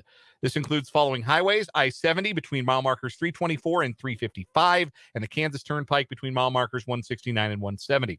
For your protection, move to an interior room on the lowest floor of a building. Torrential rainfall is occurring with these storms and may lead to flash flooding. Do not drive your vehicle through flooded roadways. Again, the National Weather Service has issued a severe thunderstorm warning for western Shawnee County and Wabunsee County until 5:15 p.m. Central Time. We'll keep you up to date. Let's take a quick break. Michael Swain joins us next on 580 Sports Talk. Central National Bank, money for... This time we didn't say money for life because you have specific needs. However you fill in the blank, Central National is your bank. For nearly 140 years, Central has meant money for whatever. An old bank with new tech.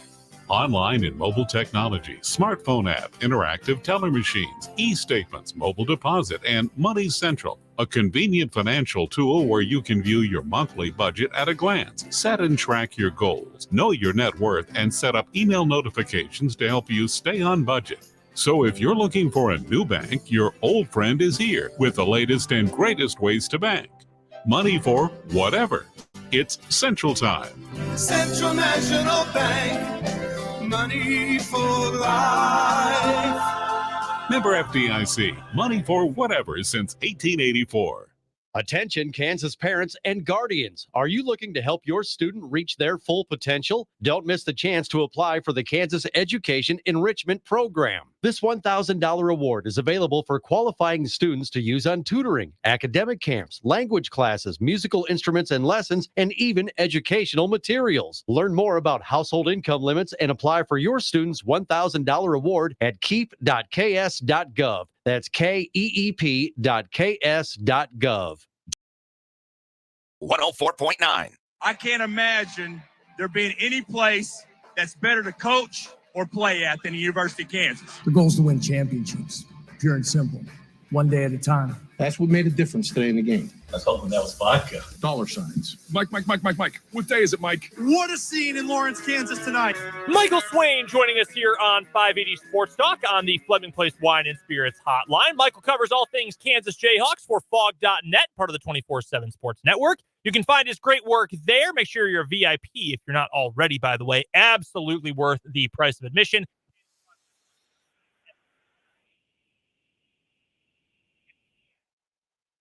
It was good. It was a lot of fun. Finally, some nice weather. Got to spend some time outside. Went to a Royals game. So overall, can't complain. Love to hear that. Well, we've got plenty to get to on the KU front here. We got a lot of football recruiting to get to, too, and we'll get to that here in a minute. KU on fire on the football recruiting trail. But I did want to start with the big news from last week, right after we had talked to you on Tuesday. Kevin McCullough and KU announced that the pair are getting back together for one more year. It'll be year 6 for Kevin McCullough, second year in Lawrence. He's going to be one of the oldest players in college basketball. We had heard for a long time. Hell, I had even mentioned to you when we talked last week that I was 99.9% sure he was gone. What changed after the NBA draft process that got him back to Lawrence? Yeah, I think feedback probably is the biggest thing. And I think it's probably a little bit similar to what Jalen Wilson went through last year. Or I guess, yeah, technically that's last year. Where I think Jalen Wilson wanted to move on, right? And I think he was ready to be done with college, ready to start his pro career. And I think through conversations with people in the NBA about where he stands, and then conversations with Bill Self about what it could look like, Jalen decided to come back. And I think it's very similar this time around, where I think Kevin McCullough did not want to come back.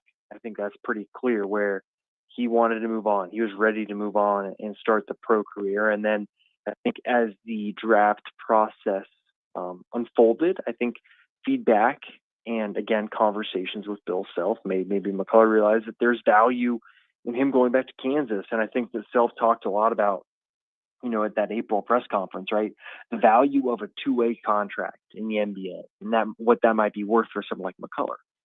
Well, if you don't get a two-way contract, or maybe there's not a guarantee, then there probably is more value, especially with name, image, and likeness, to go back to Kansas. So I think you really put it back together. I think it's a good decision, a smart decision for Kevin McCullough. And now you got 3 starters returning on a Kansas team that you add some transfers, and it's going to be the number 1 team overall, I think, in the preseason rankings. How different do you think McCullough's role is going to be in 23-24 than it was in 22-23? Because, like you mentioned, there are different pieces that are around, and now you've got a true center in Hunter Dickinson. That changes things. The 2 and 3 spots are going to be a little bit different. The 4, is it going to be all KJ Adams? Is it going to be a little Kevin McCullough there?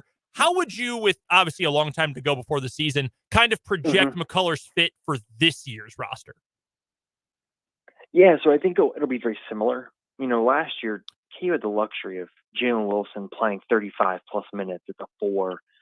And now you lose all those minutes, and I think there's a lot of reason to believe KJ Adams is going to have a big role at the 4 next year. And so I think for McCullough, it's going to be a lot of minutes at the 3. And then I think he's probably going to get maybe 10 minutes or so at the 4 per game. And I think it's a good spot for him. You look at what Kansas has this next season, right? And I think the issue last year with playing Kevin at the 4, you would have said, okay, where's kind of the size on the interior? Well, if you've got Hunter Dickinson in the middle, then I think that you can get away with playing someone like Kevin McCullough at the 4. And I think you've seen, too, the Big 12 kind of get away from the Brady Mannix, the kind of bigger 4s. And I think it's a lot more of teams just kind of playing 4 guards, where maybe that 4-man is kind of just a 6-7 kind of wing combo forward. And I think Kevin can hold his own against players like that. It's more of someone that maybe is in that 6'10" range. It might give him some issues, but there probably aren't going to be too many of those in the Big 12. So I think it's a good fit for him. I think really the big thing that it sounds like is McCullough's going to want to come back and showcase the 3-point shooting. And I think if you were to look at what happened to Jalen Wilson's 3-point shooting, right, where he was pretty poor, 2 seasons ago and really improved it last year, I think there's got to be some reason to believe that, Kevin can at least improve. I don't know if he's going to be 37, 38% from 3, but hey, can he just get above 33%? Be average? I think that'd be a huge step forward for him, and it probably end up making him some money in the NBA next offseason. How realistic is that for him, Michael, that he can get to an acceptable level of 3-point shooting? Because some guys just, they don't have the form, they don't have the release. But you watch Kevin McCullough shoot like from the mid range and shoot from the free throw line, and you think maybe there is more to him than just 29% from downtown. Yeah, and I think you look at the start of last season, I remember asking Bill Self about it because he had the retort of, hey, kind of small sample size, but I think if you were to look at KU last season, right, and kind of Kevin McCullough and what he did, over I think it was like the first 12 games of the season, about 35% from 3. And then there was that Texas Tech game at Texas Tech that I think kind of maybe messed with him a little bit. You look at the offensive numbers kind of dwindling from there. And I think early in the season, when he had confidence, when I think he was playing maybe a better role than maybe what happened in the middle of conference play, he was shooting the 3 ball pretty well. So I think this is going to be a question of him. Can he take advantage of someone like Hunter Dickinson playing on the interior, right? Where can he get open, catch and shoot threes and not the types where he's going to go and try and create off the dribble and take a step back 3 or anything like that. I think he's the type of guy that maybe if it's spot up shooting opportunities, it can be there. So the numbers early in the season showed that he can't shoot it at that level. I think it's going to come down to, can Kevin McCullough, the player, kind of take the right shots and know the right times to shoot those 3-pointers. We're chatting with Michael Swain, who covers all things KU for Fog.net and 24/7 Sports. Find him on Twitter at mswain247, and you can find his great work covering the Jayhawks at Fog.net. One last basketball question for you, Michael, and I know you wrote a little bit about this over at the website, but Bill Self was on the Field of 68. I don't know if it's technically a podcast, but it's a live streamed video show as well with Rob Doster and Jeff Goodman, just talking about his offseason, his health, and looking forward to this roster and all that. Did anything stand out to you about what Bill Self had to say while he was talking to Rob and Jeff this week? Yeah, I think there were a few things. Obviously, I think he feels pretty good about where the roster's at. I think, there's news of Grant Nelson today withdrawing from the draft. And there's probably been some people connecting it, right? The agency WME is who represents Jalen Wilson and Grady Dick and Christian Brown, and that's who represents Grant Nelson. And I think that, I don't know if that's going to happen. I think Self's pretty happy with the roster. For me, I look at the transfer portal comments. I think it's just interesting. You look at how it's impacted a place like Kansas and Self saying that he's not a fan of it. I just think it's really fascinating because you look at Kansas, right? They enter this next season, and KJ Adams is the only guy over the last 3 recruiting classes who's still around. Think about all the recruiting classes Bill Self had before, where guys like Thomas Robinson really improve over the course of 3 years, and it seems like that era of college basketball has gone away. And I thought Self had some just interesting comments about the overall health of the sport, where I think fans watching a guy like Jalen Wilson or DeJuan Harris develop over 3 to 4 years, it does seem like those days or those players are going to become more rare, where the odd top 100 recruit, use any one of the guys that transferred out after this year, right? If they don't get playing time, there's not a pathway to having a big role, they might look elsewhere. And so I thought Self's comments were just interesting because it's very clear he doesn't like it. But, it's also hard not to note that, right, KU won a title because Remy Martin was incredible in the title game. KU is going to be a national title favorite this year because of Hunter Dickinson, someone they got in the transfer portal. So it's a give and take, and I certainly understand where Self's coming from. But I thought those were some pretty interesting comments. Let's flip over to football because, as I mentioned at the top a couple minutes ago, Michael, the KU football staff has been on fire on the recruiting trail, especially down in the American Southwest. Tell us about the newest commitment to the Jayhawks, Jonathan Kamara, on the defensive side of the ball. Yeah, it's a really interesting story where, Kansas recruited his teammate, Andre Gibson, and, Jordan Peterson has gone down to Arizona countless times and has really developed a good relationship with high school coaches there at Desert Edge High School. And so Kansas got Andre Gibson earlier this year, and while they were down there, they really liked what they saw from Jonathan Kamara. And then each time they went down this spring, it sounds like, at least from people down in Arizona, that the coaches came away really impressed. And Kamara kind of shot up their recruiting board where they see some Craig Young in him. And I think you look at the frames, right? Craig plays at about 6'4", 225, A-plus athlete. Well, I think Kamara is, I think about 6'3.5", 210 right now. Will play above 225 in college. And he's probably about an A-minus, B-plus athlete, which is perfectly fine, right? Craig Young, incredible track times. And I think it's a really good addition for Kansas where that Hawk position is so important on defense. And someone like Kamara is really blowing up this spring. Texas, they had their deep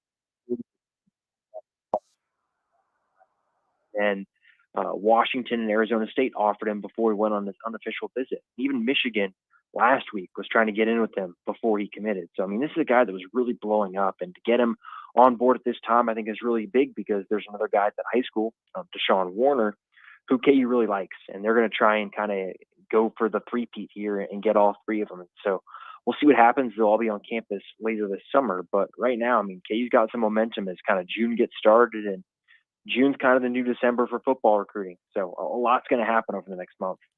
Wanted to get to some local guys on the football recruiting side of things. We got a whole summer and a lot of prospects out there who are like high 3 stars, not the low 3 stars that the last few regimes were going through that KU is competing with like Southern and Western Illinois to get. But like these are guys that actual Power 5 programs want to go after. But I did want to ask about a couple of local guys who I know are maybe not close, but getting a little bit closer to figuring out what the end of their recruitment might look like. Michael Boganowski at Junction City and then Caden Massey down in Linden, both guys who are in our listening area here on 580, both of them who are high profile. I've gotten to see Michael Boganowski play each of the last couple of years. That dude is going to be a stud wherever he ends up. He is a superstar in the making. I know he's planning to at least visit KU and is keeping them in mind. What do you think KU's odds are with the two of them? Yeah, I think probably a better shot with Caden Massey than Michael Boganowski. Boganowski, he's a linebacker, super athletic. He's the type of guy that I think is going to end up being the number 1 player in the state in our rankings kind of by the time the end of their senior seasons happen. He's really talented. It does seem like that's a K-State Oklahoma battle. I think you got to look at what Oklahoma's doing, right? Brent Venables being a defensive-minded guy and recruiting some of these guys very actively on the defensive side of the ball in the state of Kansas, that's going to be hard to say no to. And then you look at Caden Massey, who I was just texting with actually a little bit ago today, and he's got his 5 or 4 official visits set.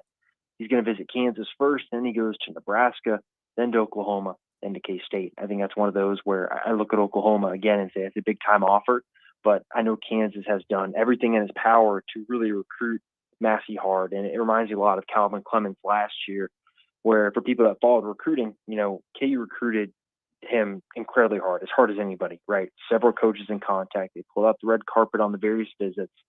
And he ended up picking Baylor. They keep recruiting him. Season goes well for KU, flips. And so they're taking a very similar approach where they've taken the red carpet out. He got to talk to the chancellor during one of his visits. This is a guy that they spend a lot of time on. And so they're in a pretty good spot. But this is one of those where, you're now in big time recruiting season where you're going against other Power 5 schools and you can do everything and the kid could pick somewhere else. So I think Kansas is doing its due diligence, trying to get guys like that on for official visits. When you do that, you shoot your shot and see what happens. And that's exactly what they're doing with some of these local guys. Tell you what, I sure as hell didn't get to talk to the chancellor when I was going to KU. That is Michael Swain from Fog.net. Michael covers KU better than absolutely anybody, and he does so over at Fog.net. It's part of the 24/7 Sports Network. Make sure you're following Michael on Twitter as well. His handle is at mswain247, and he joins us on the Fleming Place Wine and Spirits Hotline every Tuesday for Jayhawk Weekly. Michael, as always, man, we appreciate the time. Thank you so much, and hopefully this time next week, some more positive recruiting news on the football front. Awesome. Thanks, guys. Talk to you next week. That's Michael Swain from Fog.net. Before we wrap up this 4 o'clock hour, we've got another severe weather update. Yeah, I wanted to keep you guys up to date on the severe thunderstorm warning for western Shawnee and Wabunsee counties in effect till 5:15 p.m. Central Time. At 4:40, severe thunderstorms were located along a line extending from 3 miles southeast of Silver Lake to near Keene to near Alma, moving south at 25 miles per hour, containing 60-mile-an-hour wind gusts and quarter-size hail. Hail damage to vehicles is expected. Expect wind damage to roofs, siding, and trees.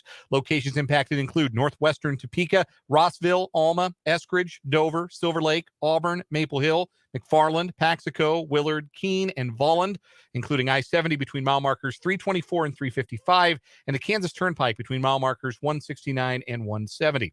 For your protection, move to an interior room on the lowest floor of a building. Torrential rainfall is occurring with these storms and may lead to flash flooding. Do not drive your vehicle through flooded roadways. So that is the active warning that we have, a severe thunderstorm warning remaining in effect until 5:15 p.m. Central Time for Western Shawnee and Wabunsee counties.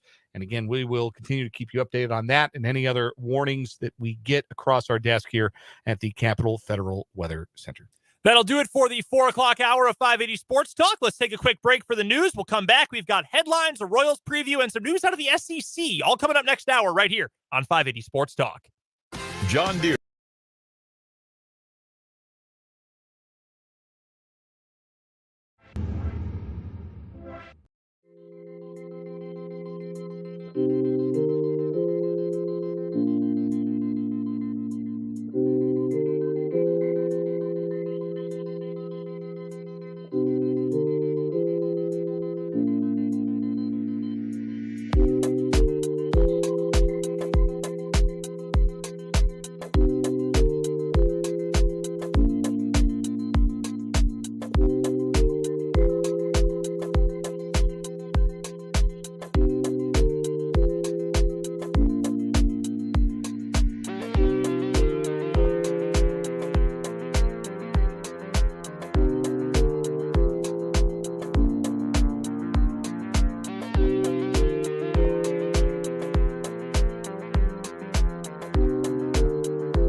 Hey now, 1 hour to go on this Tuesday edition of 580 Sports Talk. I'm Brendan Dorzinski. He is Dan Lucero. We're here with you until 6 o'clock. Well, we'll get things started with the Royals baseball broadcast for tonight. 6 o'clock pregame start time, 6:45 first pitch on the Royals radio network. As the boys in blue play the second and final game of their series with the hated St. Louis Cardinals. That is coming up tonight. You'll be able to hear all the action pre, post, and the game itself on 580 WIBW, the sports voice of Kansas, and the Royals radio network, all one and the same. It is pouring, at least here at the station on the west side of the city. It is pouring right now. Yeah, raining hard, raining sideways, coming down in sheets. That storm, again, that is responsible for the severe thunderstorm warning that we're under, Western Shawnee and Wabunsee counties, is moving south and east. So if you're south and east of us, be prepared. Yeah, be ready for it. Take all the precautions. You've been hearing them throughout the afternoon. Stay inside, lower level of the house. Great time to curl up with a radio, with your computer to watch, with your phone to listen in or watch the final hour of 580 Sports Talk. In this final hour of the show, we've got our 580 Sports Talk headlines coming up here in just a matter of moments. Also, a note from the SEC, their meetings going on this week about the 9-game schedule. Most other leagues have moved to 9 games for the football schedule, 9 conference games. SEC might have some holdouts. We'll talk about that a little bit later, and we'll preview Royals Cardinals tonight. Zach Greinke versus Miles Mikolas is your pitching matchup. Both have been pretty good in the month of May, much better than they were at least in April. So that's all coming up this hour. Of course, we'll still take your texts. Our text line number is 785-272-9429. And our YouTube comment section is wide open as well. YouTube channel is called Sports on 580 WIBW. Just head to youtube.com, search Sports on 580. We're the first results. Hit subscribe, and you can jump in and watch the live stream and hop into the comment section as well with everyone else who's watching along today. So without further ado, with all that taken care of, all the housekeeping out of the way, let's get to our 580 Sports Talk headlines for today. And I am going to start with some news from college football as well.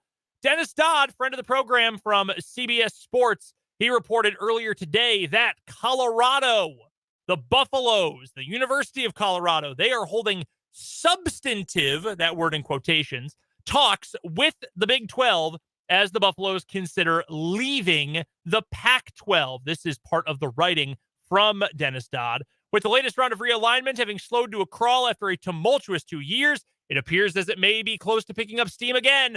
Colorado has been in substantive talks with the Big 12 about possibly joining the growing league. A source with knowledge of the discussions told CBS Sports. It's not assured that they are going to leave the Pac-12, but they are doing their due diligence. Just last week, the athletic director at Colorado, that being Rick George, gave a very non-committal answer about Colorado's future in the Pac-12. Additionally, Dodd writes, quote, Colorado and the Big 12 have met face-to-face while involved in consistent talks over a period of several months, according to sources. It was made clear that a move to the Big 12 would not be made without the support of football coach Deion Sanders. I don't doubt Dennis's reporting about this in general. I am going to cast doubt on that particular note here. Colorado cannot possibly be dumb enough to think like, oh yeah, we're building the next 25 years of Colorado athletics on the back of Coach Prime. What Deion thinks. Yeah, no kidding. Matt Brown, who, it's just ridiculous. Matt Brown, who we've had on the show before, and we'll get again here the next couple of weeks as this stuff continues to turn up, writer of the Extra Points newsletter. He says all the time when he writes about realignment, do not ask coaches what they think. They have no idea. Most athletic directors are only like tangentially involved in this. This is a university president's thing because it involves millions and millions of dollars, and it involves things like research consortiums and all that. This is a high level thing. Boards of regents got involved in California when USC and UCLA left. Like, this is not the kind of thing that coaches are swinging. Lance Leipold is not in a discussion room saying, you know what, I'd like to add Arizona. I think that's a good call. No, that's not happening. So I don't think Deion Sanders has any amount of sway in this. But, I mean, would you be surprised if Colorado was saying, yeah, let's figure this out. Let's do what's best for us now. It's been almost a year. We have no idea what we are going to get paid on our next TV contract in this current conference. We have no idea if the two biggest brands left in the league in the Pacific Northwest are even going to stick around. We know they don't want to stick around. So I do not blame Colorado for having those discussions. And we've known now for a while the Big 12 is having discussions in general, and we know that they have specifically made clear, Brett Yormark is not hiding this at all, that he has talked with Gonzaga about being a basketball-only member and with UConn about something. I don't know exactly what. I don't know that UConn would even say yes to a Big 12 invite, but we know that there have been those discussions. And if I'm Colorado, yeah, I would want to brace myself too. They're not necessarily in a bad spot. We could find out tomorrow. George Kliavkoff comes out and says, hey, we're going to get $40 million annually per school, and all of our games are going to be on the Turner networks. Just as a random example, random Mad Lib of an answer. That conference stays together, at least for the time being. Nothing changes. Okay, move on. That's fine. But we also might not hear anything until like mid-June. And at that point, okay, it's over. Like we've got to move on. So Colorado, smart to cast out a safety net. I've thought more about this. I would like Colorado to come, and I'm going to espouse the same sort of viewpoint when we talk about the SEC schedule in a little bit. I am at a point where the business side of this, it bores me. It brings me to a bore. Like, the market shares and the revenue, and now there's no tier 3 rights. At this point, I don't care. K-State and KU played Colorado for nearly 65 years. Bring them back to the conference. That is what I care about at this point. I do this. I am in this career because I am a fan, because I love college football and college basketball and the NFL. I love sports because I love sports.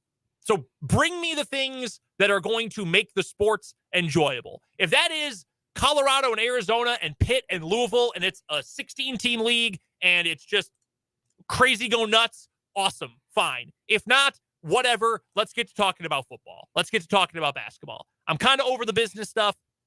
I get why Colorado's doing it. I get why the Big 12 is doing it. Let's figure it out and move on. Yeah, stability matters. Mm-hmm. And the reason Colorado was the first to leave the Big 12 is because they worried about the stability of the Big 12. And they were not wrong to worry about that. Neither was Nebraska, why they left for the Big 10. They left choppy waters for what were at the time safer waters. And there were other benefits that Colorado thought they were going to receive from being in the Pac-12, a better cultural fit, better recruiting, more access to their alumni base, which much of it is West Coast based. Mm-hmm. Like, they had good, sound reasons for leaving for the Pac-12. And I don't begrudge the university or the athletic department for making that decision. It has not worked. And now it's the Pac-12 that is choppy waters, and it's the Big 12 that represents stability. You have proximity to most of the member institutions. You have history with most of the member institutions. Mm-hmm. Come on back home. CU. Come back home. Come to the Big 12 where you belong, where you always belonged. The whole cultural fit was nonsense. You're a much better fit athletically with schools like Oklahoma State and Kansas State and Iowa State. Come on back home. Take those trips down I-70. Come on out to Manhattan. Come on out to Lawrence and see us. The Big 12 welcomes you back with open arms. Colorado belongs with Kansas and Kansas State and Iowa State and Oklahoma State and these programs they have played for decades, better part of a century. That's where they belong. And I hope it happens. And if not, fine. So be it. Let's play ball. Let's get beyond this stuff. So that's headline number 1 for me. Maybe the latest little shift in the favor of the Big 12 making some more moves in conference realignment. First headline for me on our 580 Sports Talk headlines. The selection Monday for the NCAA baseball tournament was yesterday morning. The 64-team field was released, and the Kansas State Wildcats are not part of the field of 64. A 2-2 showing at the Big 12 tournament, not good enough to rescue K-State's disappointing RPI ranking. Teams the likes of Oklahoma and Texas Tech, who had worse conference records and losing records against Kansas State this season, did see their seasons continue. They did hear their names called on Selection Monday, had better RPIs than Kansas State, but the Batcats will not break their tournament drought 2013 remains the most recent time that K-State has been to the NCAA baseball tournament. And Pete Hughes, the head coach of the Wildcats, is big mad and released a statement on Twitter with a whole Photoshop graphic and everything. Here is what it says in case you have not seen it yet. The Division I Baseball Committee and the system failed K-State, our program, and our seniors. It was obvious that the committee overemphasized the RPI, a flawed metric. The regional disparities of the RPI are glaring and still were used as a tool to form, shape, and make decisions. The most important criteria that has zero gray area is head-to-head competition. Zero is in quotes there. I don't know why. Maybe they want to like underline it or something. They put it in quotes. Not sure. Anyhow, head-to-head competition. It's definitive. Someone wins and someone loses. We were left out in place of two teams that we finished ahead of in overall conference play, and also two teams we beat head-to-head. Why play the games if the records are not valued? When did we stop rewarding winning? It's inexplicable and disappointing. Our players and community deserved better. Again, that is the statement from Pete Hughes, head coach of Kansas State baseball. And he's got a lot of people on his side when it comes to feeling like the RPI is a flawed metric. Hell, basketball knows RPI is a flawed metric to the point where they built their own. They dumped it. Yeah, they got rid of RPI and they moved to something different. And this is not Pete Hughes woke up on Monday, didn't get in the tournament, and now has this grievance. He was speaking about this during the Big 12 baseball tournament, saying that the RPI wasn't a reliable way to measure his team's success because there is a regionality to scheduling in baseball in particular, which makes it hard for you to, like in basketball, you want to big up your RPI, you can go and play like whoever. Yeah. Like you can go, like Gonzaga can schedule Baylor. Baylor, Texas. They've done a lot of that. Yeah, like Wichita State could do that when they were in their pomp under Greg Marshall. Like programs that are mid-majors or whatever it is, they can schedule tougher teams and feel like that's going to build their RPI up. That's a lot harder to do in baseball because weather is a factor, because facilities are a factor. So Hughes had argued that teams ought to be able to throw out their worst RPI results in an RPI formula, that maybe they take teams like, I don't know if SEMO's any good at baseball. I suspect probably not, because they're not really good at a whole lot. It's not a great athletic department, but K-State played SEMO during their conference season when Oklahoma might have been able to play like a good Texas mid-major, or Oklahoma State might have had that same access, or Texas always has that same access. So Pete Hughes is right. And he's got a lot of people on his side who say that he is right. And it is unfortunate what has happened to Kansas State baseball. They had a solid season. They won 35 games. They battled their way into the conference tournament semifinals after getting run-ruled in the opener against TCU. They deserve a ton of credit for an excellent season. It's a program heading in the right direction, and they ought to have their eyes on the tournament next year because they got a pretty young team. That being said, the statement itself, is it necessary? Does this exude some sore loser energy that doesn't flatter Pete Hughes in Kansas State? Yeah, I kind of think it does a little bit. I don't think that you do yourself a lot of favors by putting this out there publicly. Like, you want to say this to the media, that's fine. Putting it out there on Twitter like it's a commitment announcement for a recruit. Yeah, I don't think it's great form, but I think he's right. You can be right and still have it come off like sour grapes, I think. And I think that's the case. And I get why Coach Hughes is bad here. I do. I've said it before. I don't really follow college baseball all that much, except, in passing. So I know what KU and K-State are up to. I don't know exactly what the entire field looks like for the NCAA tournament, but I do know he's got a fair argument about head-to-head. I also know, looking at their schedule, you mentioned SEMO as an example. They swept SEMO at home at Tointon Family Stadium. SEMO finished the year with a losing record. They play in the Ohio Valley Conference, which is in the lower tier of athletic conferences in the country. They split games with Air Force. They lost a game to St. Thomas, which has been a Division I school for about 8 minutes. But that's the way baseball works, right? Yeah. This is like in baseball, you can have a bad day and you can get beat. Whereas, like, if you're a basketball team, like K-State basketball schedules St. Thomas, they're gonna win that game. There are guarantee games in baseball or basketball that you cannot, like, that's not the nature of baseball. That's not how baseball works. Yeah. So you're being penalized because, your starting pitcher had a rough day or, woke up on the wrong side of the bed, couldn't find the strike zone against a team with an RPI in the 200s because that's who you had to play that day, because that's who you could schedule, that it isn't fair. It is a flawed metric. Yeah, I agree wholeheartedly, but I also don't think this is an especially good look. And even if you say I agree with all of this, like getting left out and then less than 48 hours later coming out with a prepared graphic on Twitter to say I'm mad about this and it's unfair, it's bad optics. And again, we've talked about how, what does the future look like for K-State baseball? What does the future look like for Pete Hughes and all those things? I can understand why there's frustration. I totally get it.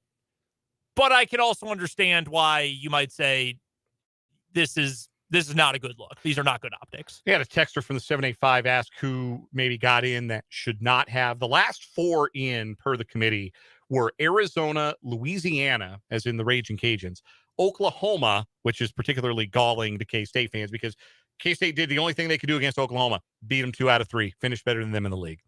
And Troy was the last team in. Arizona State was the first team out.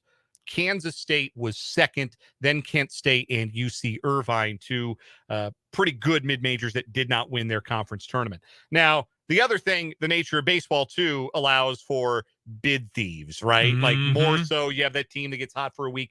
Tulane made the tournament this year with 40 losses. They are an 18-40 team that got hot and won the American tournament. Like, that's a bid that could have gone to Kansas State and didn't, because that's just the nature of how baseball works. So they went into the American Athletic Conference tournament with a winning percentage of 245. That's worse than the Royals. Yeah. Okay. 245. They won 5 games in a row in the tournament and are now in the NCAAs. It's one of the worst records to ever make the baseball national tournament.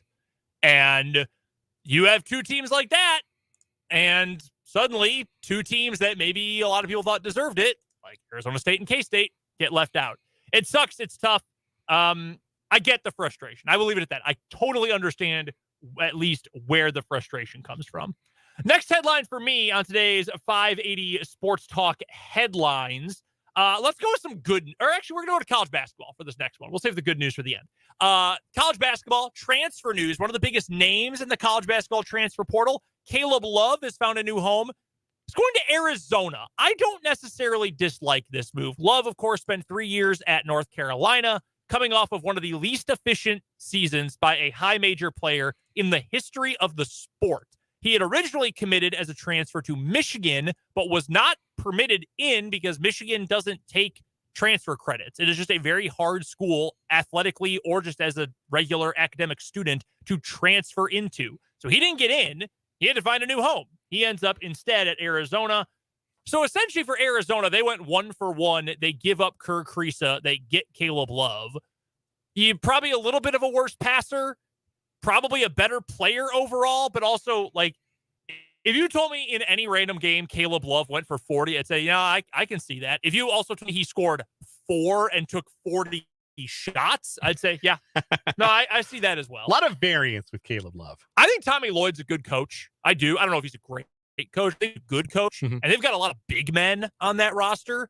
So maybe they just need someone to chuck it. And hey, you make a few threes and then we get a bunch of offensive rebounds. Maybe that's the strategy. But one of the biggest names remaining in the transfer portal, he commits to Arizona. The new big name in the portal, by the way, and this was alluded to by Michael Swain a little bit earlier on. I don't see it happening for KU, but Grant Nelson, who is a 6'11" big man from North Dakota State. A lot of talk that he was going to stay in the NBA draft. He has now backed out of it. He is withdrawing his name. He is in the transfer portal. He has, I'm not sure how much eligibility. It'll probably be a 1-year rental regardless. KU is among teams who have shown some interest.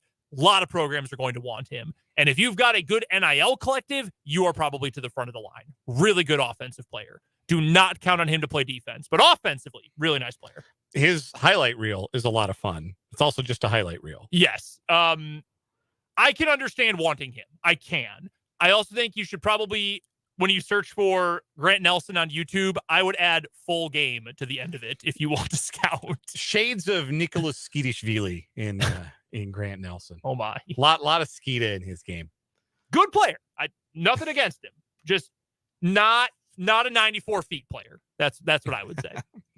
Coming up now on our 580 Sports Talk headlines, it's time for the return of the playoffs roundup. Let's go. It is that time. We've got championship rounds. Finals are set in both the NBA and the NHL, and here's where we break them down in our favorite segment within the segment, the playoff roundup. The Stanley Cup Finals are all set. The Vegas Golden Knights whacked the Dallas Stars 6-0 in Game 6 of the Western Conference Finals in Dallas last night. Going out sad in an elimination game on your home surface. That was a theme of last night, as it turned out.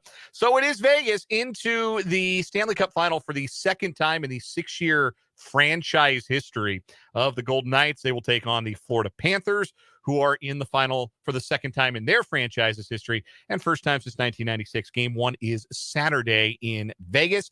I'm picking the Panthers. I'm rooting for the Panthers. I hate the Golden Knights. Fake team, fake fans, terrible social media presence, garbage. Get them out of my face. I hate that team. I hate how they're built. I hate how the league made it easier for expansion franchises to be good right away. It reeks of collusion.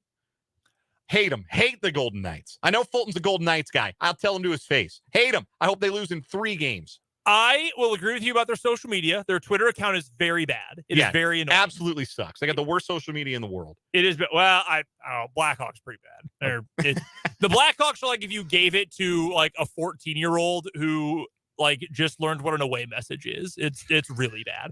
But yeah, social media for the Knights bad. I can't be mad that they got so good so quickly because like, not their fault. Like Carolina didn't have to make a terrible trade with them. The NHL didn't have to say we're going to build a super team through an expansion draft. It's not their fault. I get it. I get it. Western Conference team. I get it. Yeah. I would also like to see the Panthers win. Still bitter about the 2021 playoffs when Colorado was up 2-0 and then Vegas complained so much to the refs that every call went Vegas's way the next 4 games. It was a joke. I understand that. Hate that team. Anyway, that wasn't even the saddest way to go out last night.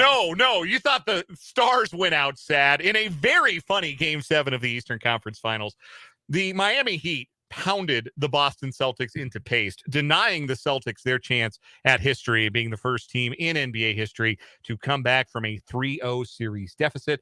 Miami is going back to the NBA Finals for the second time in 4 years, first time since 2020, as they are the Eastern Conference champions. The NBA Finals began on Thursday night in Denver for the first time ever. The Nuggets and the Heat in the NBA Finals. Game 1 is Thursday night. The consensus is that Denver is going to win, and they're going to do so in relatively short order. Like, I haven't seen like all of the predictions, but all of the predictions I have seen are Nuggets and quick. And I am not going to be the person that goes against the conventional wisdom at the risk of ending up on Old Takes Exposed. I will say this, and I like this Heat team. I like Jimmy Butler. I like Eric Spoelstra. I don't really like Bam Adebayo, but I like Caleb Martin. I like this Heat team a lot. And I told you this earlier, and I mean this. If this series lasts more than 5 games, you can call the Nuggets champions. Do not give them a trophy. Do not do a celebration at center court. Do not bring the commissioner out. That's a letdown. Like, the Heat are Jimmy Butler looked like he was going to throw up every time up and down the court from pure exhaustion. It's that meme of him waiting over the barricade in the bubble games, just every single time up the court.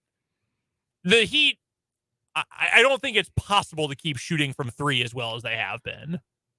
They've been shooting the lights out like crazy. The Celtics couldn't make anything. No, they missed so many open looks. Jason Tatum got hurt on the first offensive possession of the game and couldn't play. He said he was a shell of himself, so the rest of us didn't have to say it about him. So credit to Jason Tatum for that.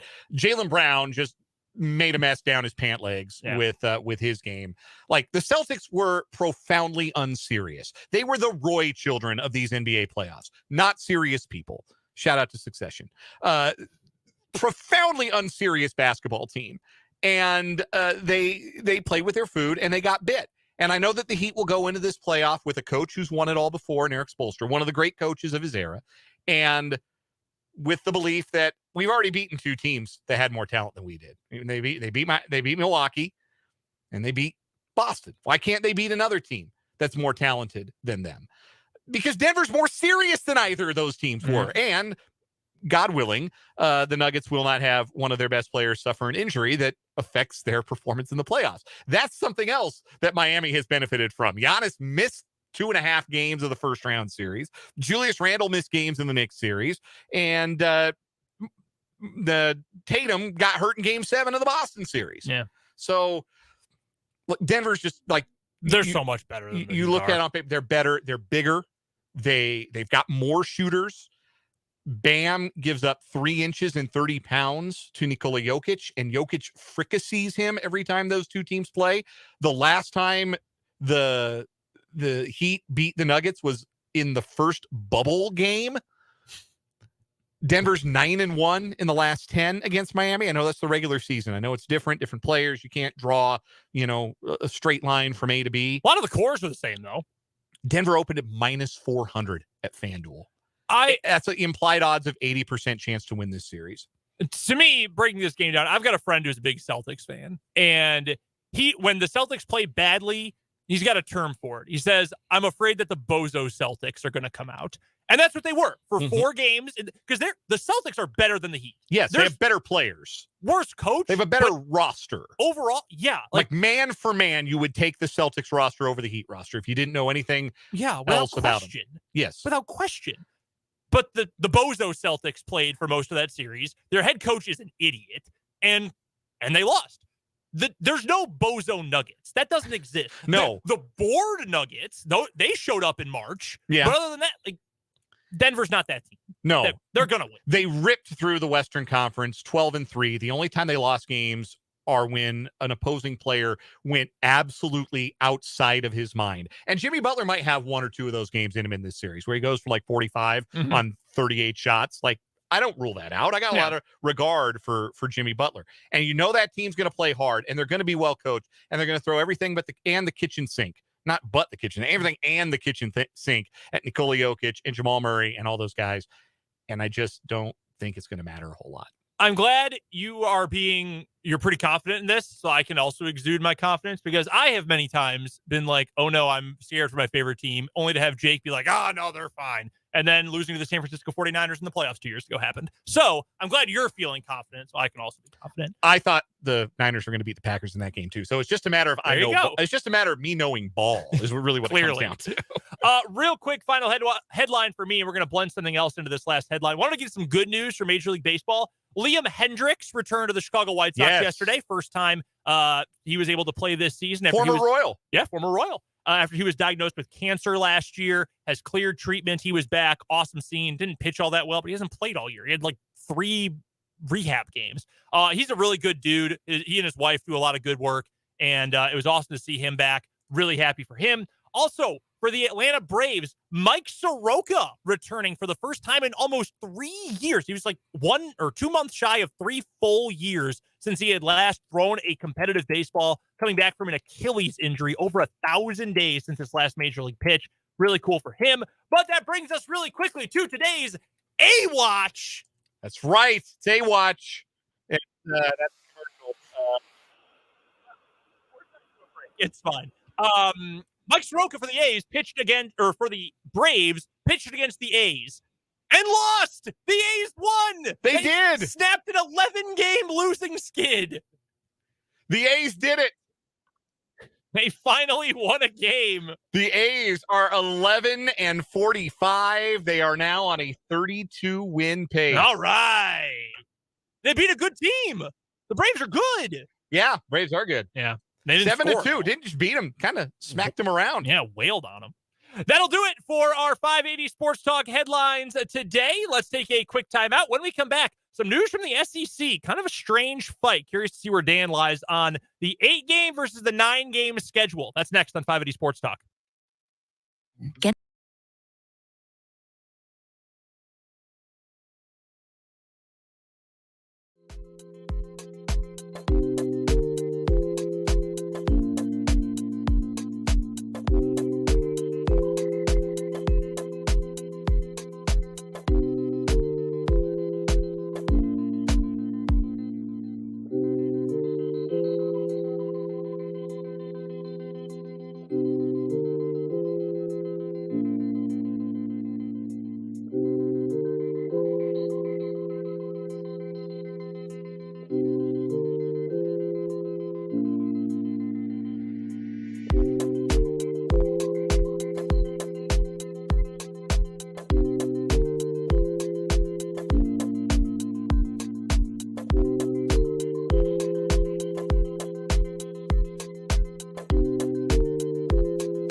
and Dan here with you on 580 Sports Talk on this Tuesday afternoon. First day of the week for our show since we were off yesterday. We're with you until 6 o'clock when we get ready for Royals baseball tonight against the Cardinals. Wanted to touch on this really quickly from the SEC. So that league is currently debating whether or not, and they're going to vote on whether or not they are going to have an 8 or a 9-game conference schedule going forward. There's obviously been a lot of realignment, change in TV contracts. The SEC, of course, leaving CBS for their permanent ESPN home coming up after this year. So a lot of changes there. But this is a debate that has gone on for a while, and I think every single college football season for, I don't know, probably for the last 16 years or so, ever since college football went to 12 games permanently instead of 11, that it's been, or at least since other conferences started moving to 9 conference games, like, why is the SEC only playing 8? Why are most of the SEC teams playing against Stephen F. Austin or Western Carolina or the Citadel in week 11? Why is that happening? Well, it's a very simple answer as to why that's happening, because if you don't get that game against a SoCon team in week 12, you might not get to 6 wins, which means you might not make a bowl, which means as a coach, you might not get that bonus in your contract. And as an athletic director, you might not get that bonus in your contract. I think it's dumb. Oh, it's stupid. To be completely honest with you. Absolutely asinine. And I was reading some debate about this, and most of the pro 8-game schedule comments came from fans of SEC schools. And the business side came up a lot. We were talking about this earlier in terms of realignment, and it was, well, look, if ESPN is not going to give the schools and the conference as a whole more money for more conference games that they are going to televise on their networks, then there's no impetus to do it. We know that money makes the world go round. I understand that. Fair enough. That is a fair argument for you to make. Here's my counterpoint. As a fan, I don't care.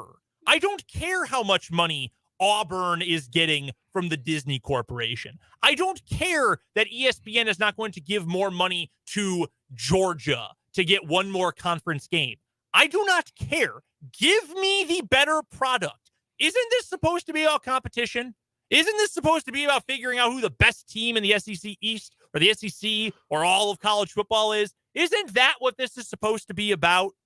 Because you're not figuring that out with, like, Florida playing Charleston Southern on November 18th. That doesn't solve anything. That's no good for anyone. I've also for years read, again, from SEC fans, 2 different things. One, which is more trash than anything. Like, well, that's the affordable game. That's a game that families can go to. If you're going to complain to me about, well, ESPN won't give us enough money, but then say, well, no, we need the families to go to the cheap games, don't give me that. That's a dumb argument. That is a complete, like, retrofitted argument to cover for your conference. Again, there's only one league in America that chants their conference name at sporting events. It's very strange and weird and tribal in a way that's weird even for sports.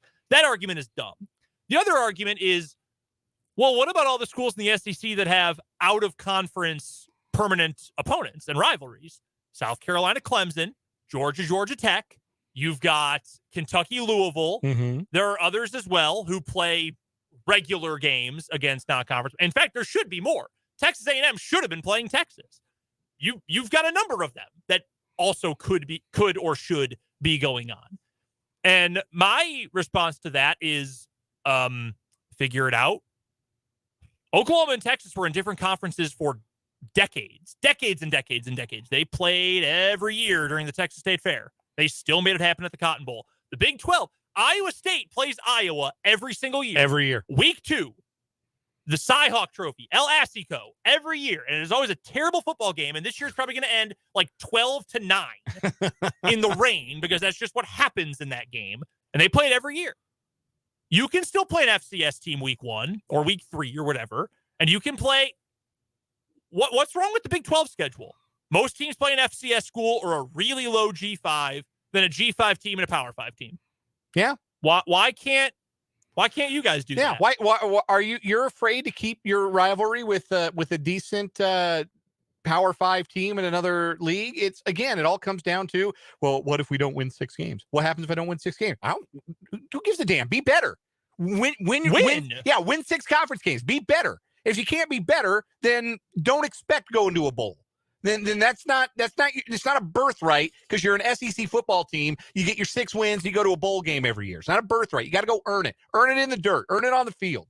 And like the idea that you keep this 8-game model, this is the other part of it that blows my mind.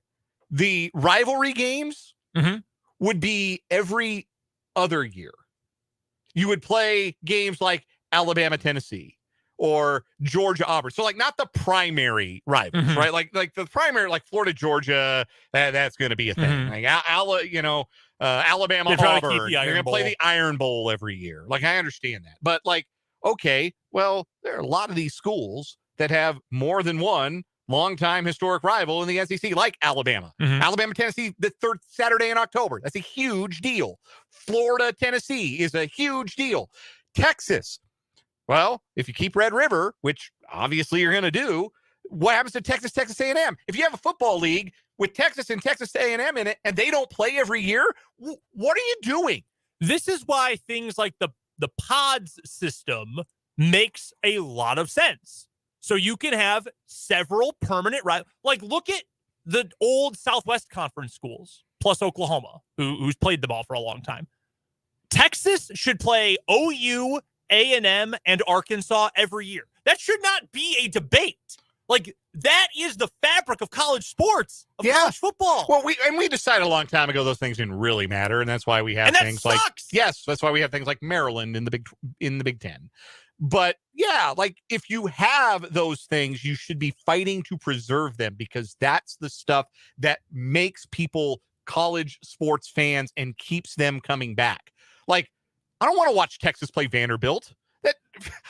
I don't want to watch Oklahoma play Kentucky. That does not move me. No, but does nothing for me. Texas A&M. I want to be by a TV for that. Like, that's the kind of stuff.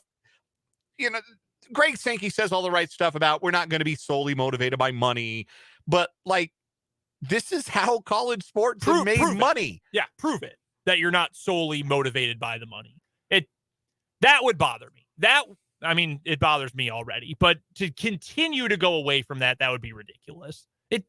There's a very easy way for this to work. And I'm sorry, Kentucky, you don't get to play against like Holy Cross this year. Oh, I'm so sad. Let me weep for you because you don't get that game because you're going to preserve a game that actually matters to the people of your fan base and your state when you play Louisville out of conference. Oh, yes. Boo-hoo. Sorry to Abilene Christian and like the Tennessee Martins of the world that they don't get that $500,000 payday from an SEC school. Like that is a bummer, but tough. Like I'm going to be completely honest with you. And I mean, I've gone so far from like, I was having this conversation with my uncle when I saw him yesterday at my parents' house for Memorial Day. We were talking about the NFL draft, and he was saying, I feel like people spend too much time talking about the value of picks. Like, wouldn't you rather move up and get good players? And I told him, I was like, you know what? I used to be like that. I used to like have the PFF mindset. Like, I want all the picks. And I thought, no, I'd rather have players. Like, I'd rather trade all of my picks, make like 3 selections on days 1 and 2 and be done with it. I've gone the same way with college football. Like, I get the business side of it, et cetera. No, I want the product. I want good football. I want football that matters. I want rivalries. I want the things that I care about more than I worry about the business side of it. Figure it out. You've got the money. You've got the wherewithal. You've got the people, the infrastructure. Figure out a way to make it work. I don't really care if ESPN's not going to pay you more money. I don't really care about, we need to worry about the FCS warm-up game. I do not care. Give me better football. That's what I care about. Because if they'll look, and it's in the article from 24/7 Sports, when the SEC, in the COVID year, they did a 10-game all-conference schedule. They played nothing but conference games. Ratings on the SEC Network, ESPN, CBS, best they ever had. And I know some of that was, we were inside. What the hell else were we going to do? But also, it turns out people are more interested in watching you play conference teams than they are in watching you play Tennessee State. Georgia is playing Ball State this year. They got rid of their Oklahoma series since OU's joining the SEC and replaced them with a 2-year series with Ball State. Give me a break. If you're a Georgia fan, why you skip that, right? That's when you give your tickets away. If you can give them away, or you just no-show it. You find something else to do. It's like the weekend that, okay, I'm going to, acknowledge my significant other exists. I'm going to take her apple picking because I don't need to watch Georgia beat Ball State 77-2. What a complete joke. If they don't vote for 9, that's an embarrassment for that league. Cowards. They're cowards is what they are. That's true. 100% agree. Let's get to a break. We'll preview Royals Cardinals next on 580 Sports Talk.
Final few minutes of 580 Sports Talk. Brendan and Dan here with you. We've got Royals baseball pregame coverage at the top of the hour. Royals Cardinals tonight, game 2, final game of a brief series in St. Louis. It'll be Zach Greinke on the bump for the Royals, Miles Mikolas for the Cardinals.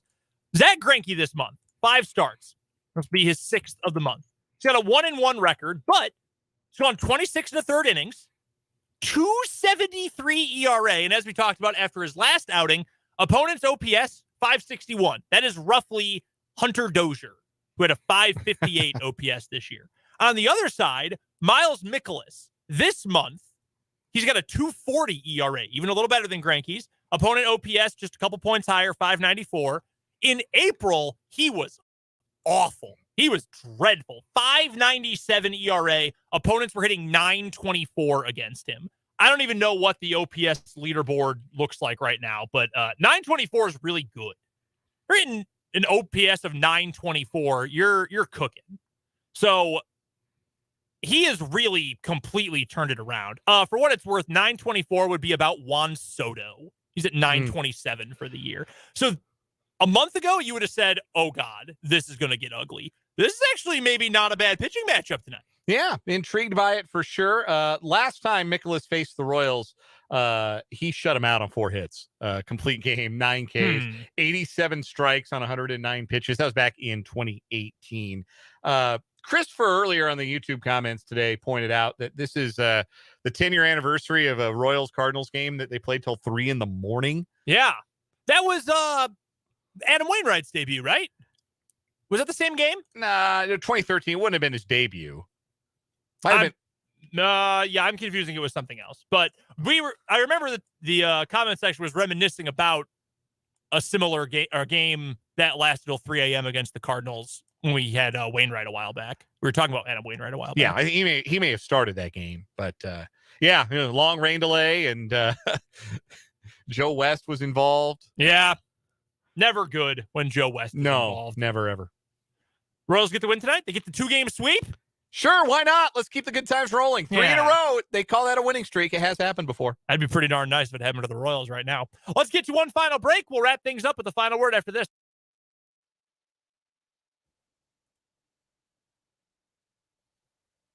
One more thing. In conclusion, we better wrap it up. Time to wrap up 580 Sports Talk with a quick final word, Dan.